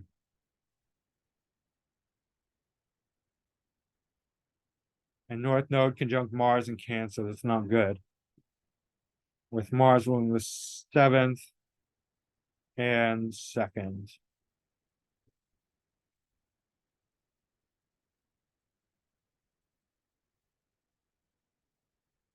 South Node part of Fortune in the 3rd. So definitely fortunate when young. And then we got this Eris in Aries, opposition to Chiron, Neptune, Jupiter square, part of Fortune, and the nodes, and Mars. It's very, very challenging. He's got a lot of squares. This guy had a difficult, yeah, even though he's famous, it was difficult. He had a lot of difficulties, I'll tell you that. You know, squares when young are very difficult because you don't know how to integrate them.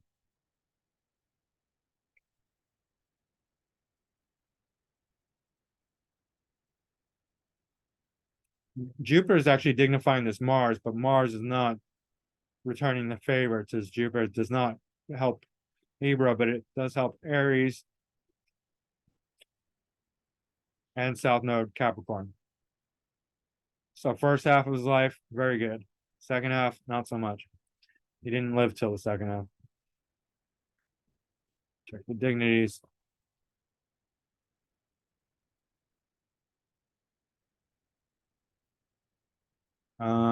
Everything's well, this Uranus seems pretty slow.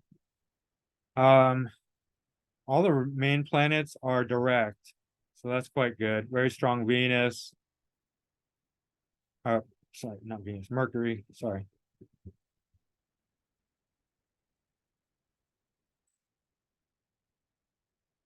All right. Let's do transits.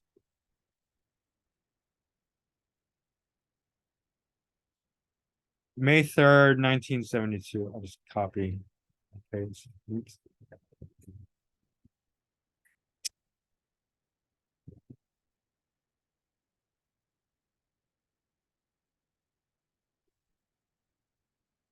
Get that. There we go. All right. It's May 3rd, 1972. So we have Uranus 5 degrees from the ascendant. So electricity, trauma, accidents. Pluto has passed over his sun. Well, that couldn't have been good. Neptune conjunct the moon. Moon and Jupiter in Capricorn. Very bad for both of them. Conjunct the South Node. Opposite the Mars. The malefic Mars. and Saturn wide. Venus conjunct Mars in, well, it's hard to call that the eighth cusp when it's not the same whole sign house and it's pretty much conjunct the ninth. So let's say that, but widely conjunct Uranus natal and definitely conjunct Mars. So Venus being the first and eighth lord, Mars being the seventh and second. Microphone, second house issue, but no buzz. Well, Mars acts Mars, plus the influence of Uranus. So that's interesting. Let's see what else.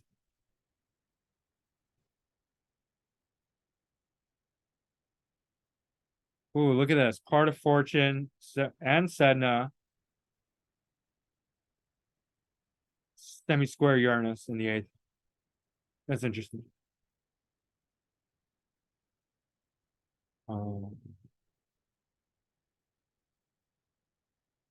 Ceres conjunct Venus. Venus is the ascendant lord and the eighth lord again. Venus is conjunct Pluto natally. And Ceres, Pluto. So that's bad. That's difficult. Moon in Capricorn in conjunct natal Pluto. Exact. But Venus also by proximity.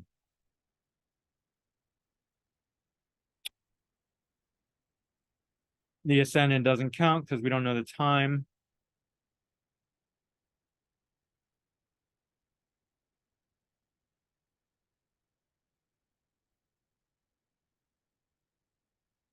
Natal Ceres, square, transit Ceres by 2 degrees.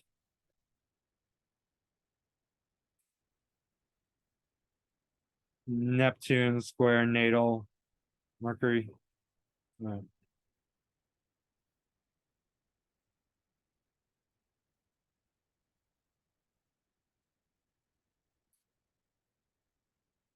Uh,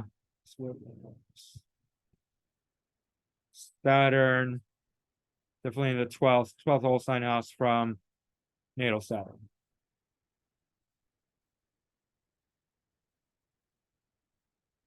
Let's look at the secondary progressions.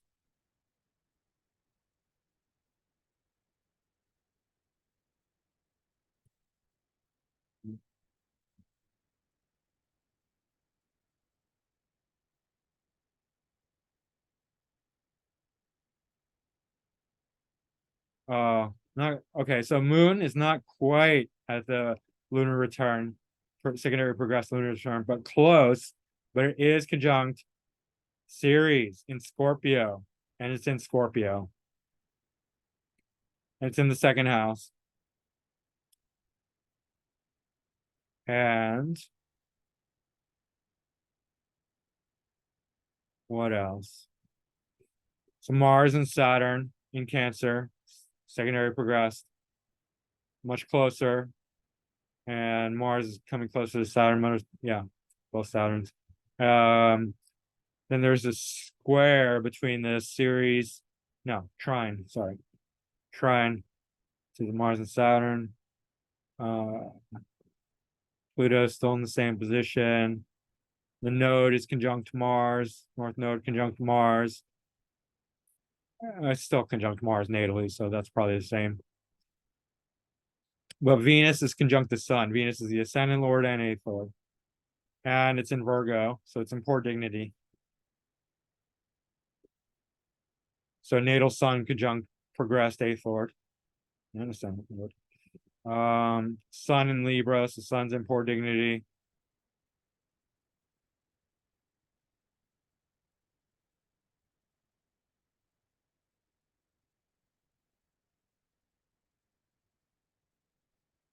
Let's see what else. So we got Sun square Mars, both in poor dignity, and Mars has no liking for Cancer or Libra. It's in poor dignity in both of those. So this Mars is in very bad shape. And Mars ruling the second house and seventh. So very interesting, very interesting. The moon again in Scorpio series, almost at the lunar return. Okay, so let's keep going. Jimi Hendrix. Now we're getting to some more really famous, some of the best of the 27 Club. Okay. Jimi Hendrix has the Jupiter moon in Cancer conjunction, just like Kurt Cobain and some others. All right, a Jupiter is his ascendant lord. So his ascendant lord is in really good dignity, but it's retrograde and in conjunct the ascendant. So that's difficult. It's exactly in conjunct the ascendant, so by a degree. Then he does have Pluto in the eighth. And just to confirm, I think he died of heroin, died from drugs. So Pluto in Leo in the eighth. Part of fortune in the eighth. North Node and Chiron in the eighth. Difficult. Mars and Scorpio square part of fortune in the eighth. And then we got Uranus and Saturn and Gemini in the sixth. Retrograde, opposite, Mercury, Sun, Venus. That's bad in general, especially for vitality. Sun opposite Uranus. It's not necessarily always bad, but in general, it's just not a great, combined with other things, it's not great.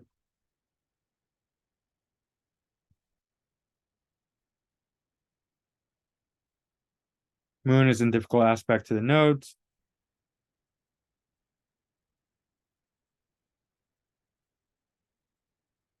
I mean, there's some other things here going. Sednas.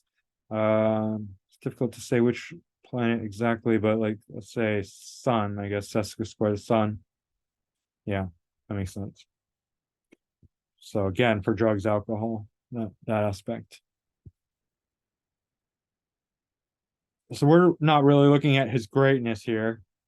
We're not breaking down the whole chart with any of these people. We're just looking for the really malefic components that contributed to them being part of the 27 Club. Otherwise, it'll just take too long and it'll be too distracting. So retrogrades are definitely going to be a bit more difficult. Right?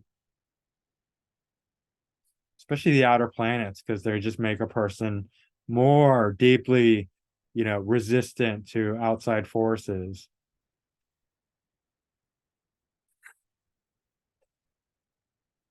He doesn't have it. Well, actually, let's see, Jupiter is the ascendant lord. Yeah, Saturn is the second lord.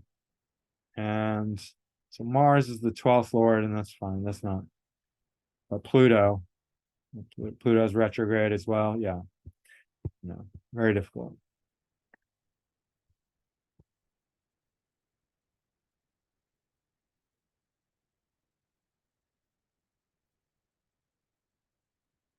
September 18th, 1970.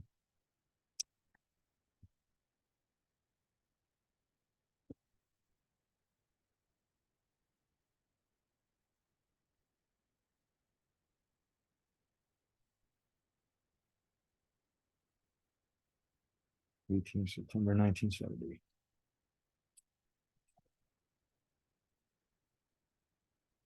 North Node in Pisces for drugs.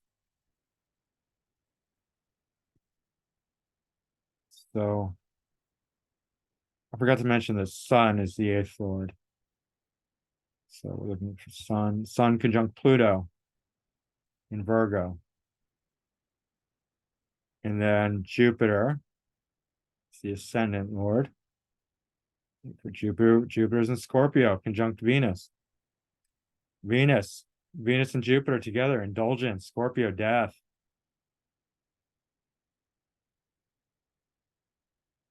And Jupiter, sesqui-square, Ceres, natal Ceres. Serious.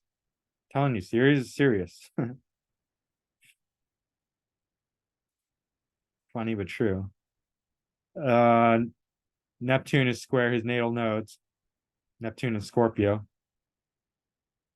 Exact. Part of fortune is conjunct Pluto in the 8th.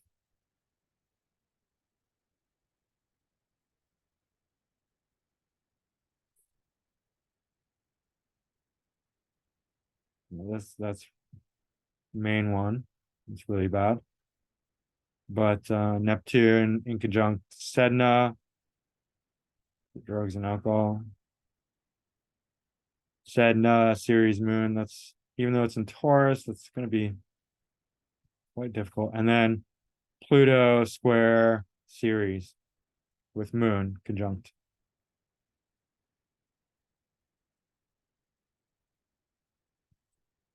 Jupiter opposite Ceres. Moon opposite Venus. These are all just difficult aspects that are likely going to contribute. And then the nodes, the transit nodes square Uranus for accidents. Okay, let's look at the secondary progressions. Lunar return or not? Lunar return. Just after the lunar return, Moon conjunct the 8th cusp and Pluto. I mean, can you make this stuff up? I don't think so. What was I say before I even saw it? Lunar return or not?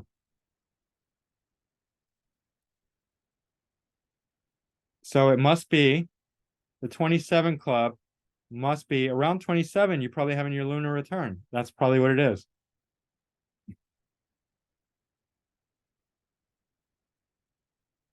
So it's probably not where, you know, but when people are dying at different ages, we probably won't always see the lunar return. Probably see it really with almost every single 27 club. It's, that seems to make sense.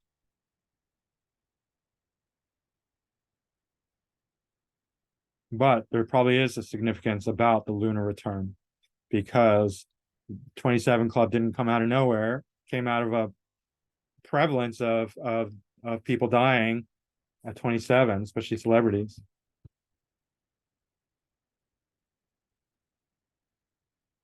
Then we're going to look for sun, 8th lord in the first house, another indicator.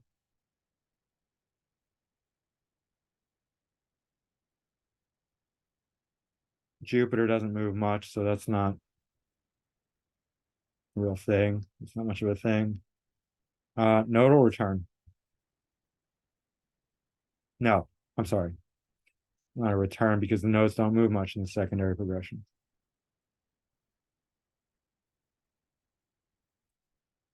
Mars, conjunct Venus and Sun. I mean, that's not so bad, I don't think. 4th lord and 11th lord. You know, the Sun and the lunar return. And the conjunction to Pluto, that's bad. 8th cusp also. Very bad. Can't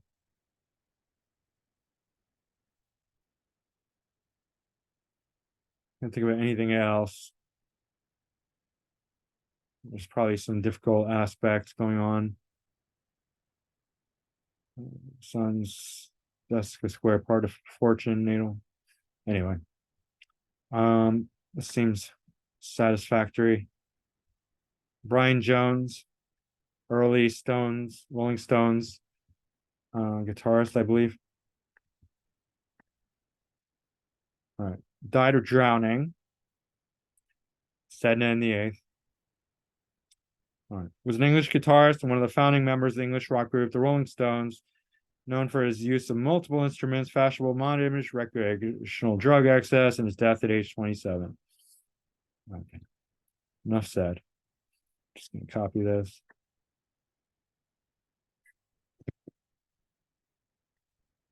Okay. Node on the ascendant, north node. Neptune in the first, drugs and alcohol.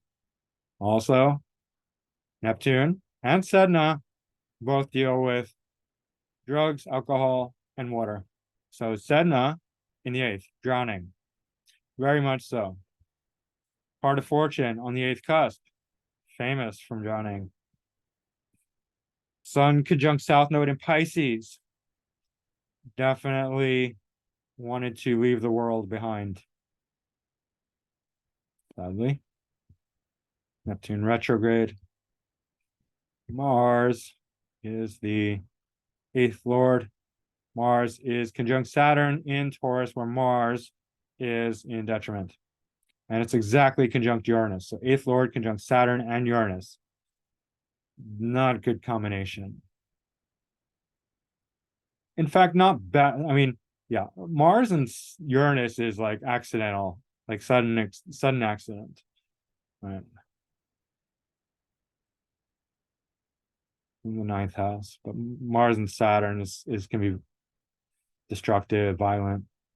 And then Moon, widely conjunct Pluto, but definitely conjunct Chiron. Right, that's very difficult. And Chiron exactly in conjunct the Sun, but also we can bring in the Pluto and Moon influence as well. Jupiter square the nodes and the ascendant. Jupiter's the fourth lord, so early success with Gemini, guitar playing, skills of the hands. Ceres square Saturn and Mars and Uranus by a few degrees. A malefic influence. Ascendant lord Mercury in conjunct the ascendant and the nodes, the north node. So that's very bad. That's very harmful for the ascendant lord. And it's widely conjunct Ceres, also a malefic.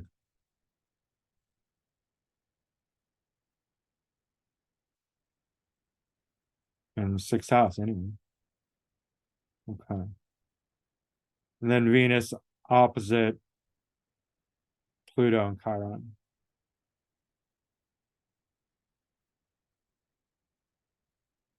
All right.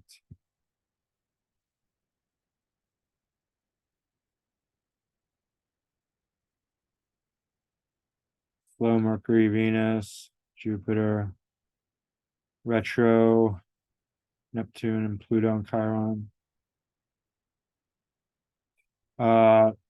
Saturn, Venus, mutual reception. Yeah. Not by degree though, but that would be, say, sixth and ninth house. Oh, interesting. Ninth house. Adventure, travel, right? Every day. Daily routine, this big adventure. Neptune, sesquisquare, Mercury, ascendant lord. Drowning again. Check out transits.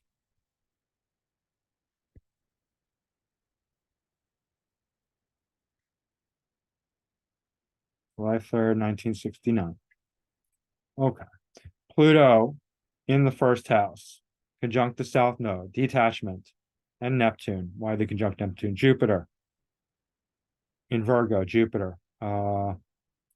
Jupiter's faith, optimism, philosophy, seventh, fourth, youth.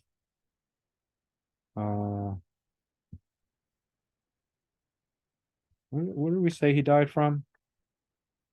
Drowning. All right, sorry. Okay. Uranus is accidents. Ceres conjunct Venus and Mercury. Mercury ascendant lord. North node in Pisces, Moon in Pisces. Water.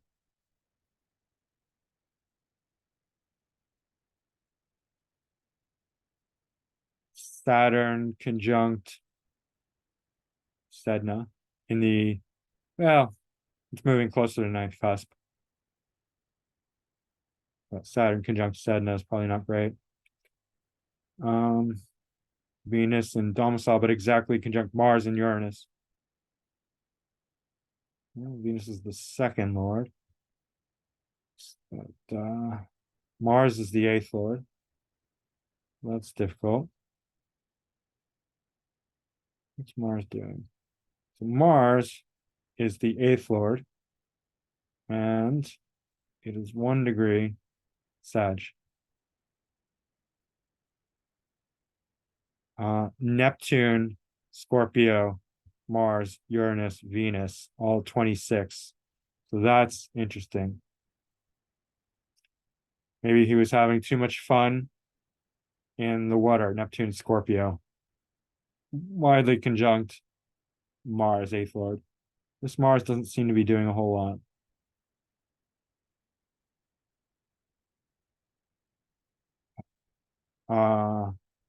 Mercury is conjunct part of fortune in Gemini in the 10th. Interesting. I don't see any connection there, except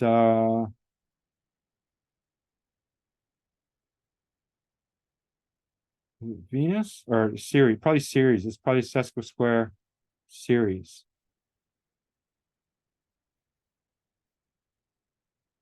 No, Venus. Venus.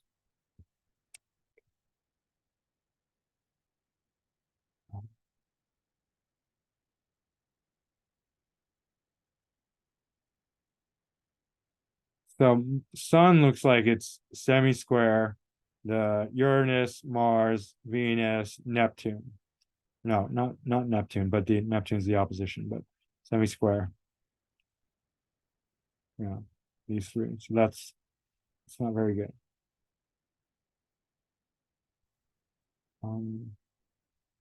The Ascendant Lord Mercury seems to be pretty good. Interesting. But Pluto's in the first, and that's really destructive.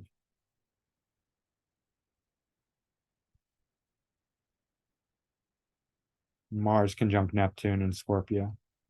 Even though Mars is not in Scorpio, it is conjunct Neptune in Scorpio, which is opposite Uranus, Mars, and Venus. And let us check the secondary progressions. Wait, let's look at Saturn. Saturn. Yeah, I mean, the same whole sign house, but definitely in the 12th, obviously. It always will be for the 27 club.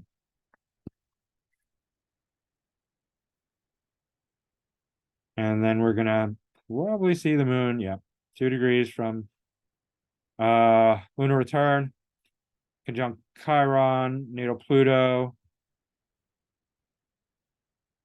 That's very destructive on its own.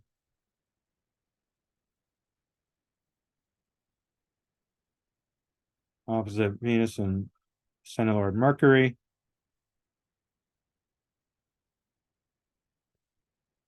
Ascendant, it's moved into Libra. Secondary progressed ascendant. That is opposite Eris.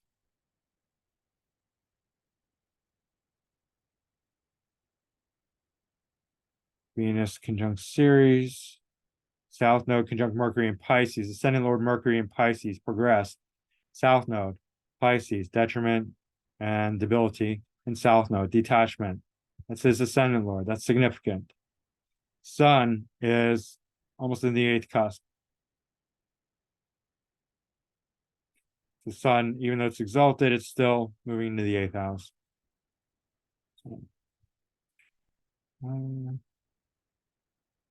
Saturn's coming closer to Uranus. Maybe that has something to so 8th Lord Mars is secondary progressed. 8th Lord Mars is conjunct natal Jupiter. And that in general is going to be difficult. And square the nodes. But the moon Moon's really bad, and then Mercury is really bad too. Here in the secondary progressions.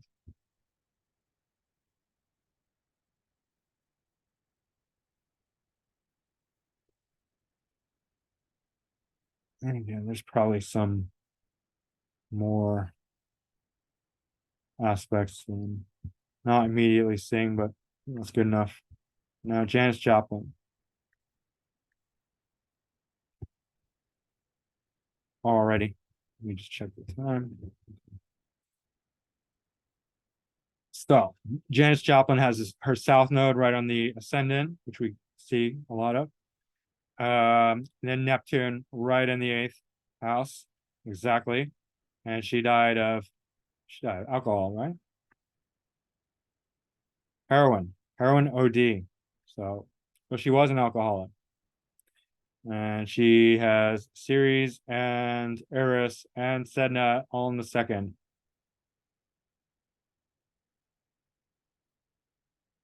Very interesting.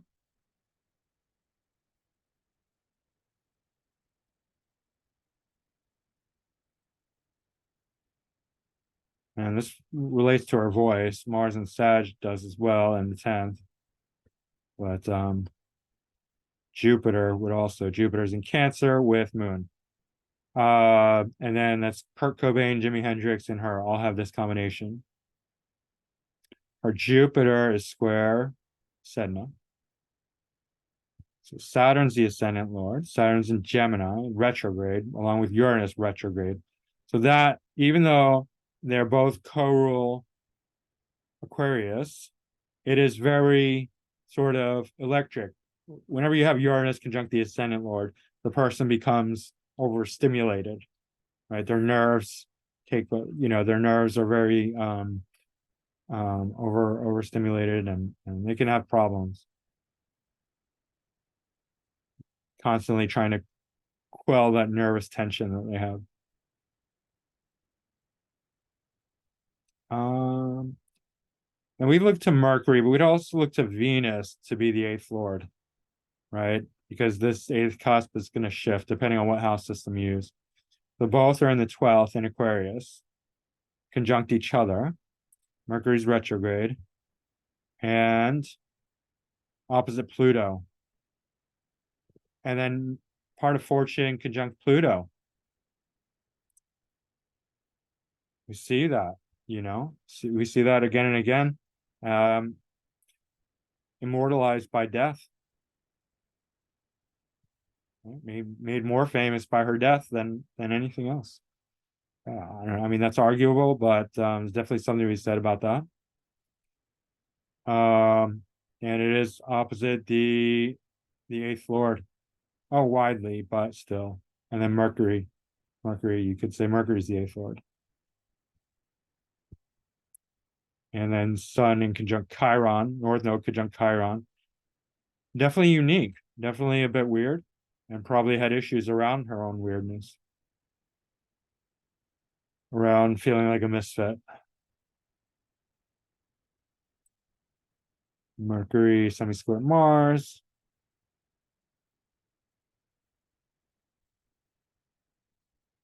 Oh, Grand Trine, even though it's out of sign, it's 2 water and 1 earth. Sun in Capricorn.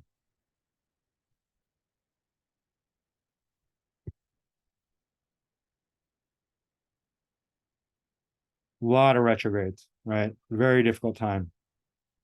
Very difficult time fitting in, being a part of the crowd, being one of the gals. She's born to be a rebel, to fight, be aggressive. And she was. And she was a drunk and a drug addict. Saturn, Mercury, mutual reception.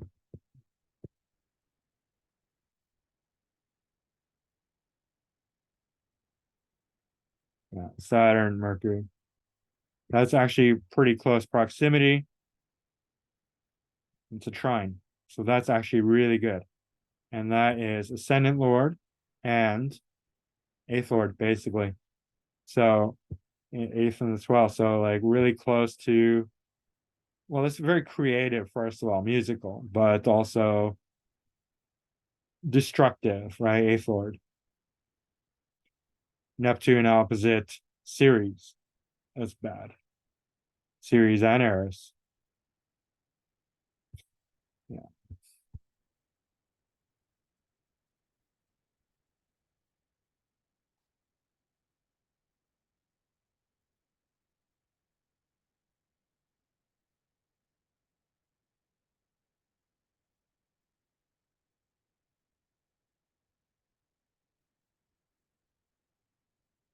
Okay. Transits. Yeah. North Node and part of fortune in the first.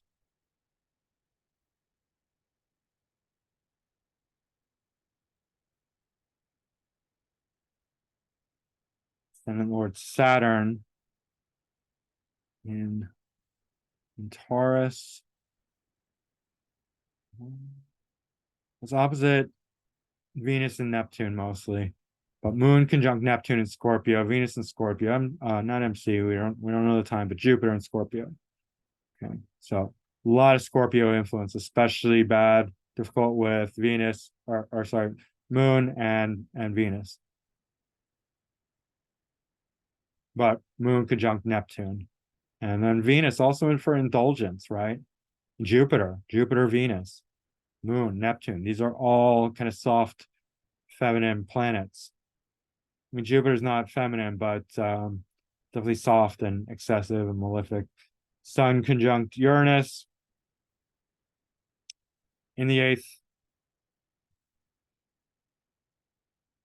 Mercury, Pluto, Mars in Virgo.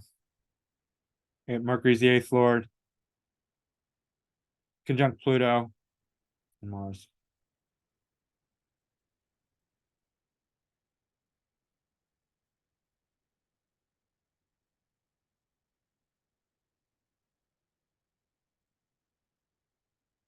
What else is going on here?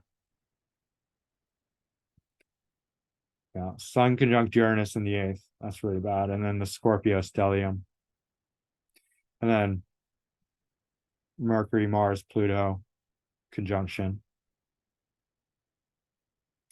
And then I think Saturn, opposition to all these Scorpio planets. It's not really very good either.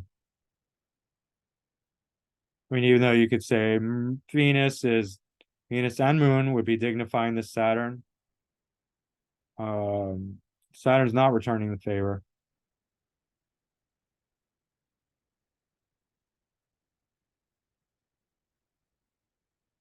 And then you could also say Uranus being a co-ascendant lord in the eighth is also difficult. And then Saturn in 12th for natal Saturn. All right, let's check the secondary progressions. And like I said, because it's 27 club, we're gonna get the lunar return.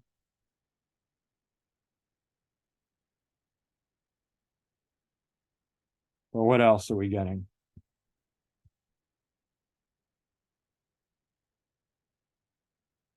Mars and Scorpio, or sorry, Mars and Capricorn.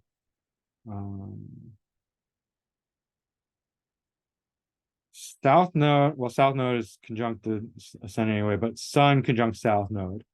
That's a major detachment and from self and worldliness. She just doesn't care. Venus and Pisces. So even though Venus and Pisces is very creative, very sort of all embracing, it's a bit potentially too liberal, right? Just too, hey, anything goes, man. Let's love, peace, love, rock and roll, drugs, sex. No holds barred. Can be too indulgent. Venus can be a problem. Venus is considered benefic. It can be a malefic.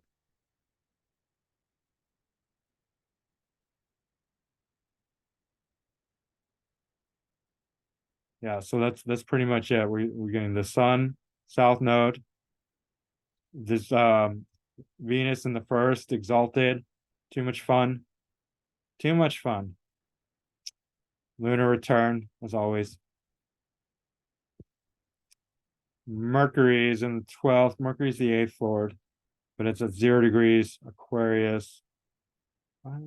It is conjunct natal sun. Let's put it that way. 8th lord conjunct natal sun by 2 degrees. Even though it's out of sign, it just passed over it. So, and she was just really like, I don't give a fuck. Let's do drugs.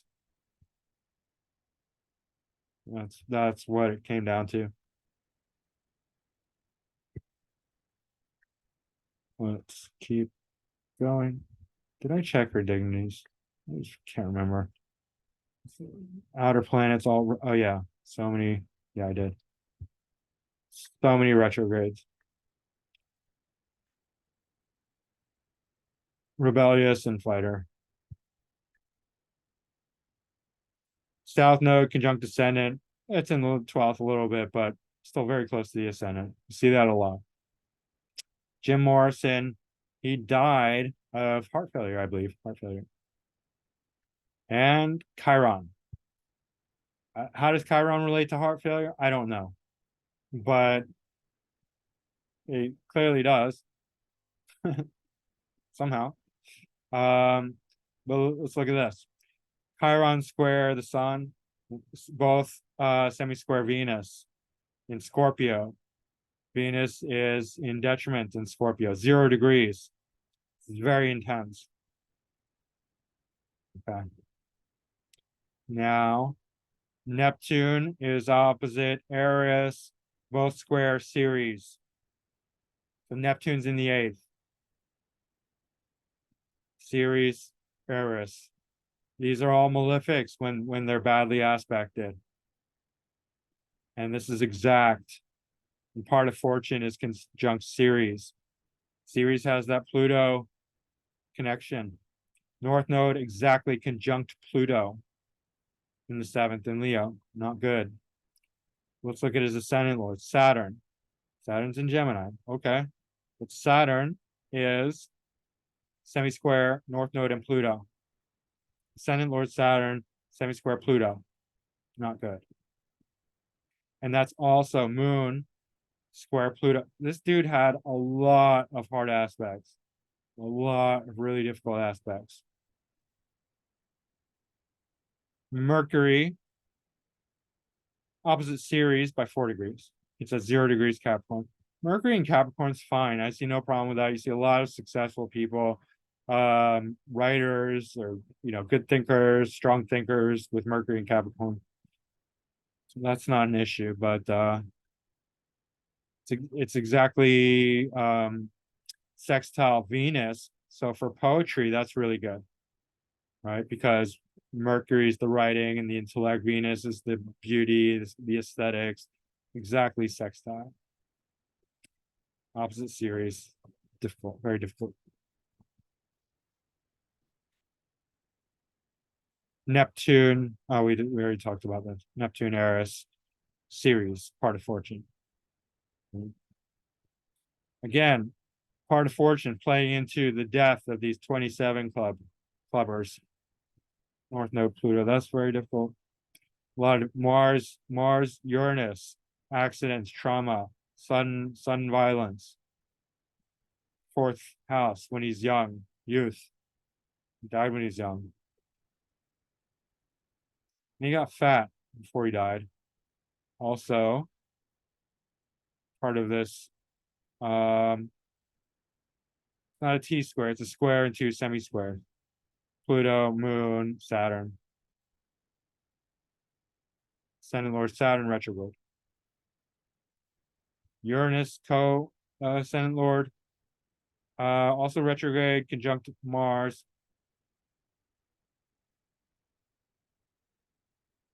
Okay.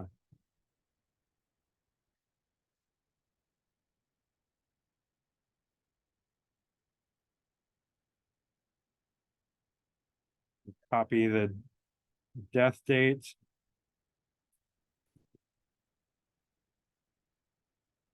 And we'll look at the transits.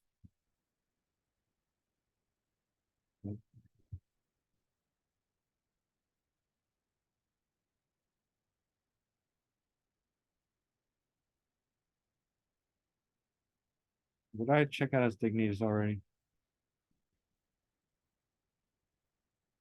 So Mercury is out of bounds.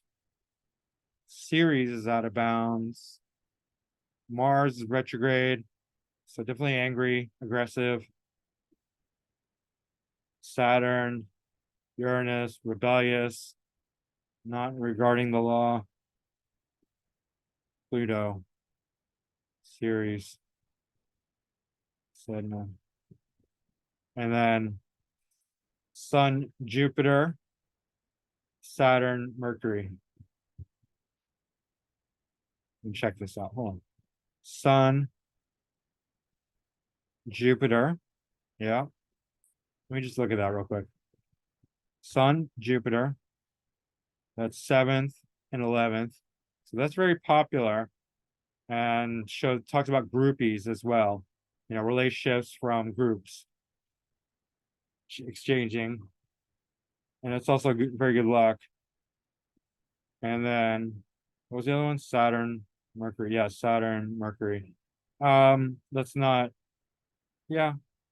Yeah, that's so that's 5th and well, 11th or 12th. Either one you could say because Mercury's in the 11th, but it's 12th whole sign house, 12th Lord. But that's definitely 5th. So again, having fun, romance with groups, networks, groupies, that sort of thing. And artistic performance with a group. Okay. So I just wanted to look at that. All right. North Node, Mars in the 1st. It's almost a nodal opposition. Mars is the MC Lord, the 3rd Lord.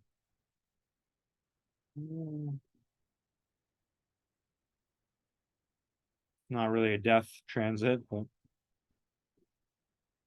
let's see here. Saturn is in Gemini. It's conjunct Uranus by 5 degrees. Natal Uranus transit. It's the ascendant Lord Saturn. So that is, you know, difficult. Also, widely conjunct natal Mars. Also difficult. Venus is conjunct Ceres and natal Saturn. And natal Saturn's conjunct, and then transit Ceres is conjunct natal Saturn, ascendant Lord, natal Saturn. Then Mercury is the 8th Lord. It's in the 6th. But it's conjunct, well, widely conjunct the Sun, but I mean, doesn't really seem to be doing a whole lot here in Cancer in the 6th. How did he die? Heart failure. Okay, so 8th Lord in the 6th.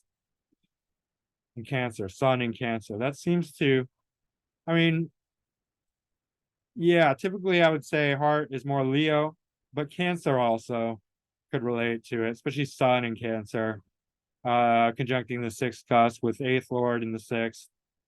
Pluto in the 8th, transit Pluto in the 8th, Uranus, transit Uranus in the 8th over Neptune, surrounded by Neptune. He's probably made his heart very weak with drugs and alcohol and obesity, probably diabetic or pre-diabetic.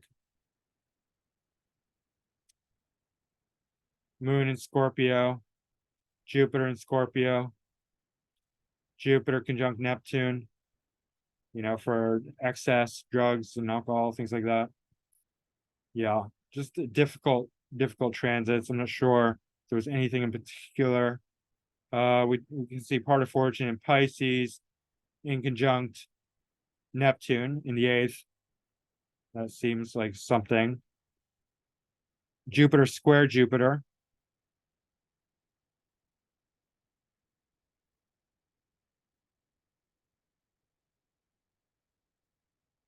All right. And then let's look at Saturn. So yeah, clearly in the 12th house from, it's in the same whole sign house, but still far enough. Saturn. And let's look at the subsidiary chart and how much you want to bet we'll see Moon in proximity to Moon, but that's the same with all the 27 clubbers. Yep. 9 and 12.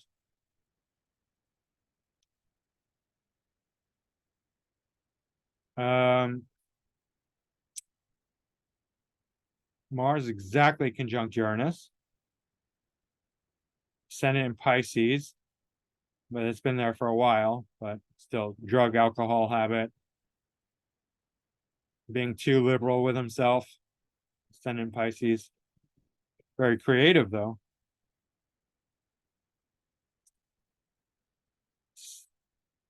Saturn hasn't moved much. Ceres has retrograded closer to natal Saturn. North node Pluto still the same, relatively. The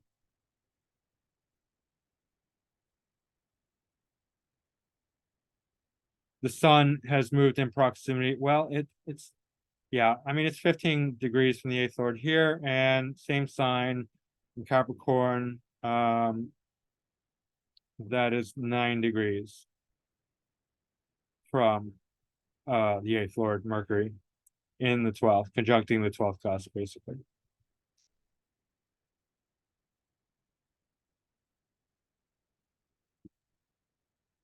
So yeah, moon return, lunar return, Mars Uranus close, tight, much tighter conjunction. What else?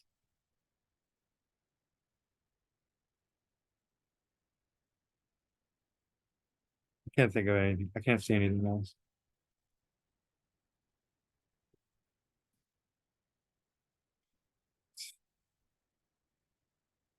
Amy Winehouse, the final 27 clubber. I love Amy Winehouse. I think she's great. But she also has North Node conjunct the ascendant in the first. Her ascendant lord is very good. It's retrograde, but it's in Virgo, and it's conjunct the sun, combust the sun. You know how much her father played. If you know anything about Amy Winehouse, her father was micromanaging her, kind of like, making money off her. Not really great. But what you gonna do? Like everyone, I think most people love their father and respect their father, want to honor their father. It's a very difficult relationship that if the father is, not doesn't have the best motives. She's got this amazing Mars Venus conjunction in Leo with stationary Venus. I already talked about that. And really great aspect to the nodes. Mercury is the ascendant lord, like I said, in the fifth house. Square the nodes along with the sun. And then, so Saturn's the eighth lord. Moon is in Capricorn at 0 degrees, so very, very potent Capricorn moon. Like, in other words, like I said before, 0 degrees of any sign is the most pure energy of that sign. So very, very pure Capricorn moon, which is not good because moon does not do good in Capricorn. Amazingly, that's her second lord. So her voice, but it is the 0 degree, and it's conjunct the eighth house cusp. And it is sextile Saturn. So that actually can help the moon because Saturn rules Capricorn. So the sextile by 1 degree. But Saturn's conjunct Pluto. Even though it's out of sign, it's 4 degrees from Pluto. So that's difficult. Now, Mercury is tightly sesquisquare Sedna. So again, the drug alcohol influence.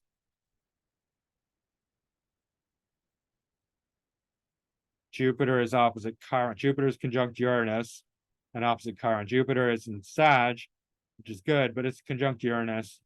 The 11th and the 7th. So relationships, very extreme relationships. And potentially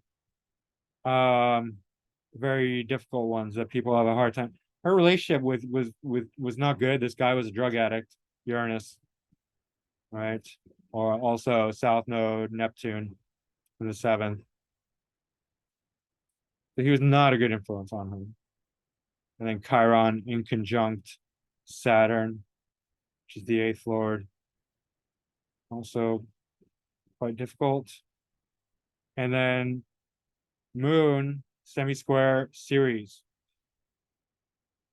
with Ceres conjunct the MC. So her career had a very Ceres quality, right? So this theme of loss from Ceres, Pluto, motherly loss, yeah, very tragic story, Ceres, retrograde. So the retrograde kind of digs its heels in, does not want to move forward. If a malefic is retrograde or there's bad aspects with the retrograde, it's worse. If there's no bad aspects and it's a benefic like Jupiter retrograde and there's no bad aspects, it's not so bad.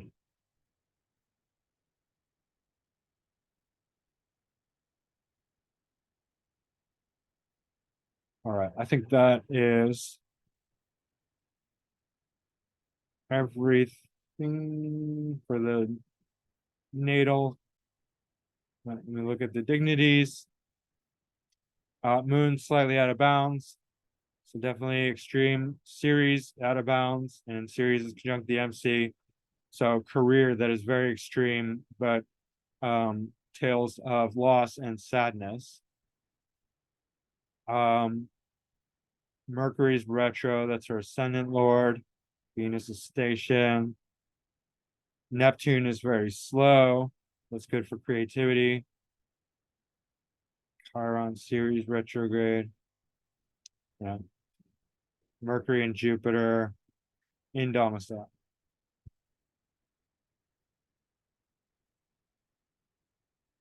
Alcohol, 23rd of July, 2011.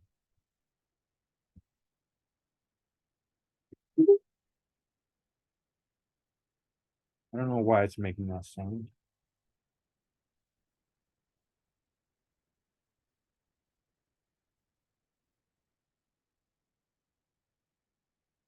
No, that's not right.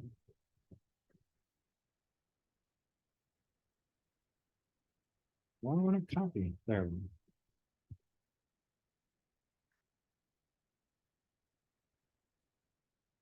23rd of July, 2011. Okay. South node exactly conjunct Mars in Gemini in the first. Mars in the first.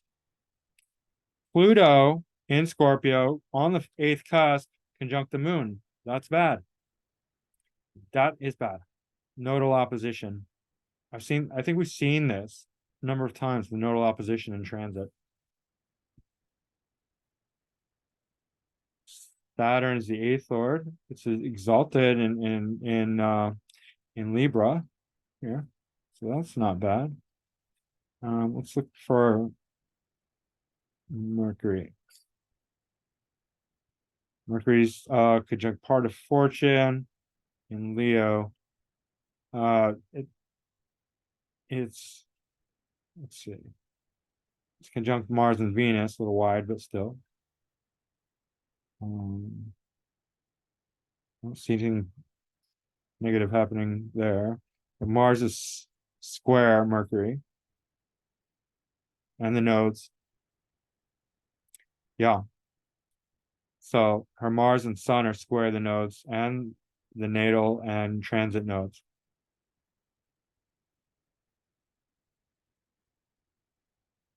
And then Moon is conjunct Jupiter, but it's also conjunct natal Sedna in Taurus. Very interesting.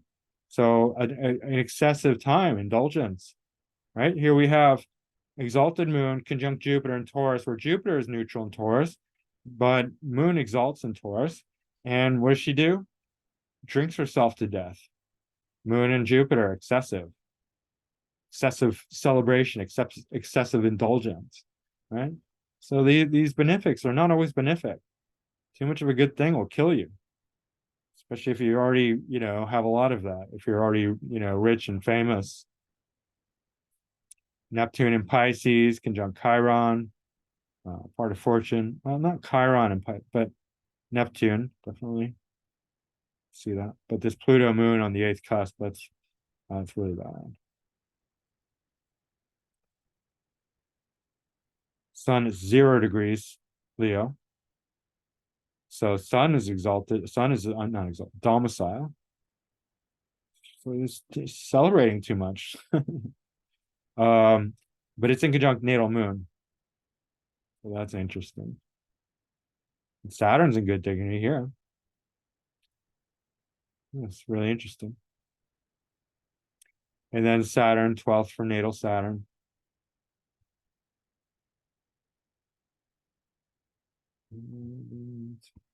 What squares do we have? Chiron, square Jupiter and Uranus in Pisces.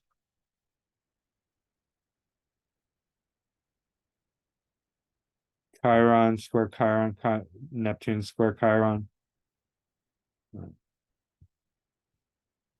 And let's go to secondary progressions. And again, we'll see that lunar return. Oh, just after, but at 5 degrees. So here's interesting.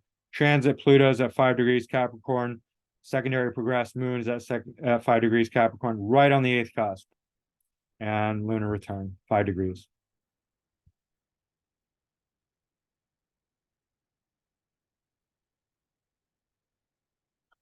Ascendant, progressed ascendant, and Cancer.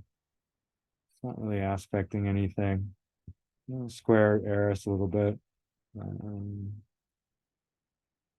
So Venus and Mars moved into Virgo. So Venus is not in good dignity in Virgo.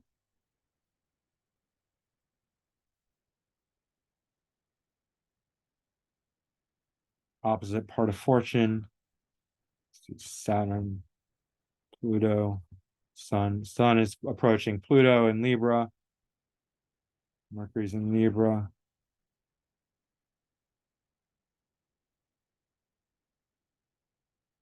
I think that's it. So we got this moon exactly conjunct the 8th cusp and progressed and transit Pluto and lunar return, secondary progressed lunar return. So that's it. I think we found some really interesting stuff here. It's not always consistent, but but there is some patterns that we can definitely point to, right? And there's too much to do a chart comparison. Too many. I could do a natal chart comparison, but because we did the transits and secondary progressions, I think I'll just leave it at that, and it's long enough. So that is it for now. I hope you enjoyed this. I thought it was incredibly interesting, and I learned a lot.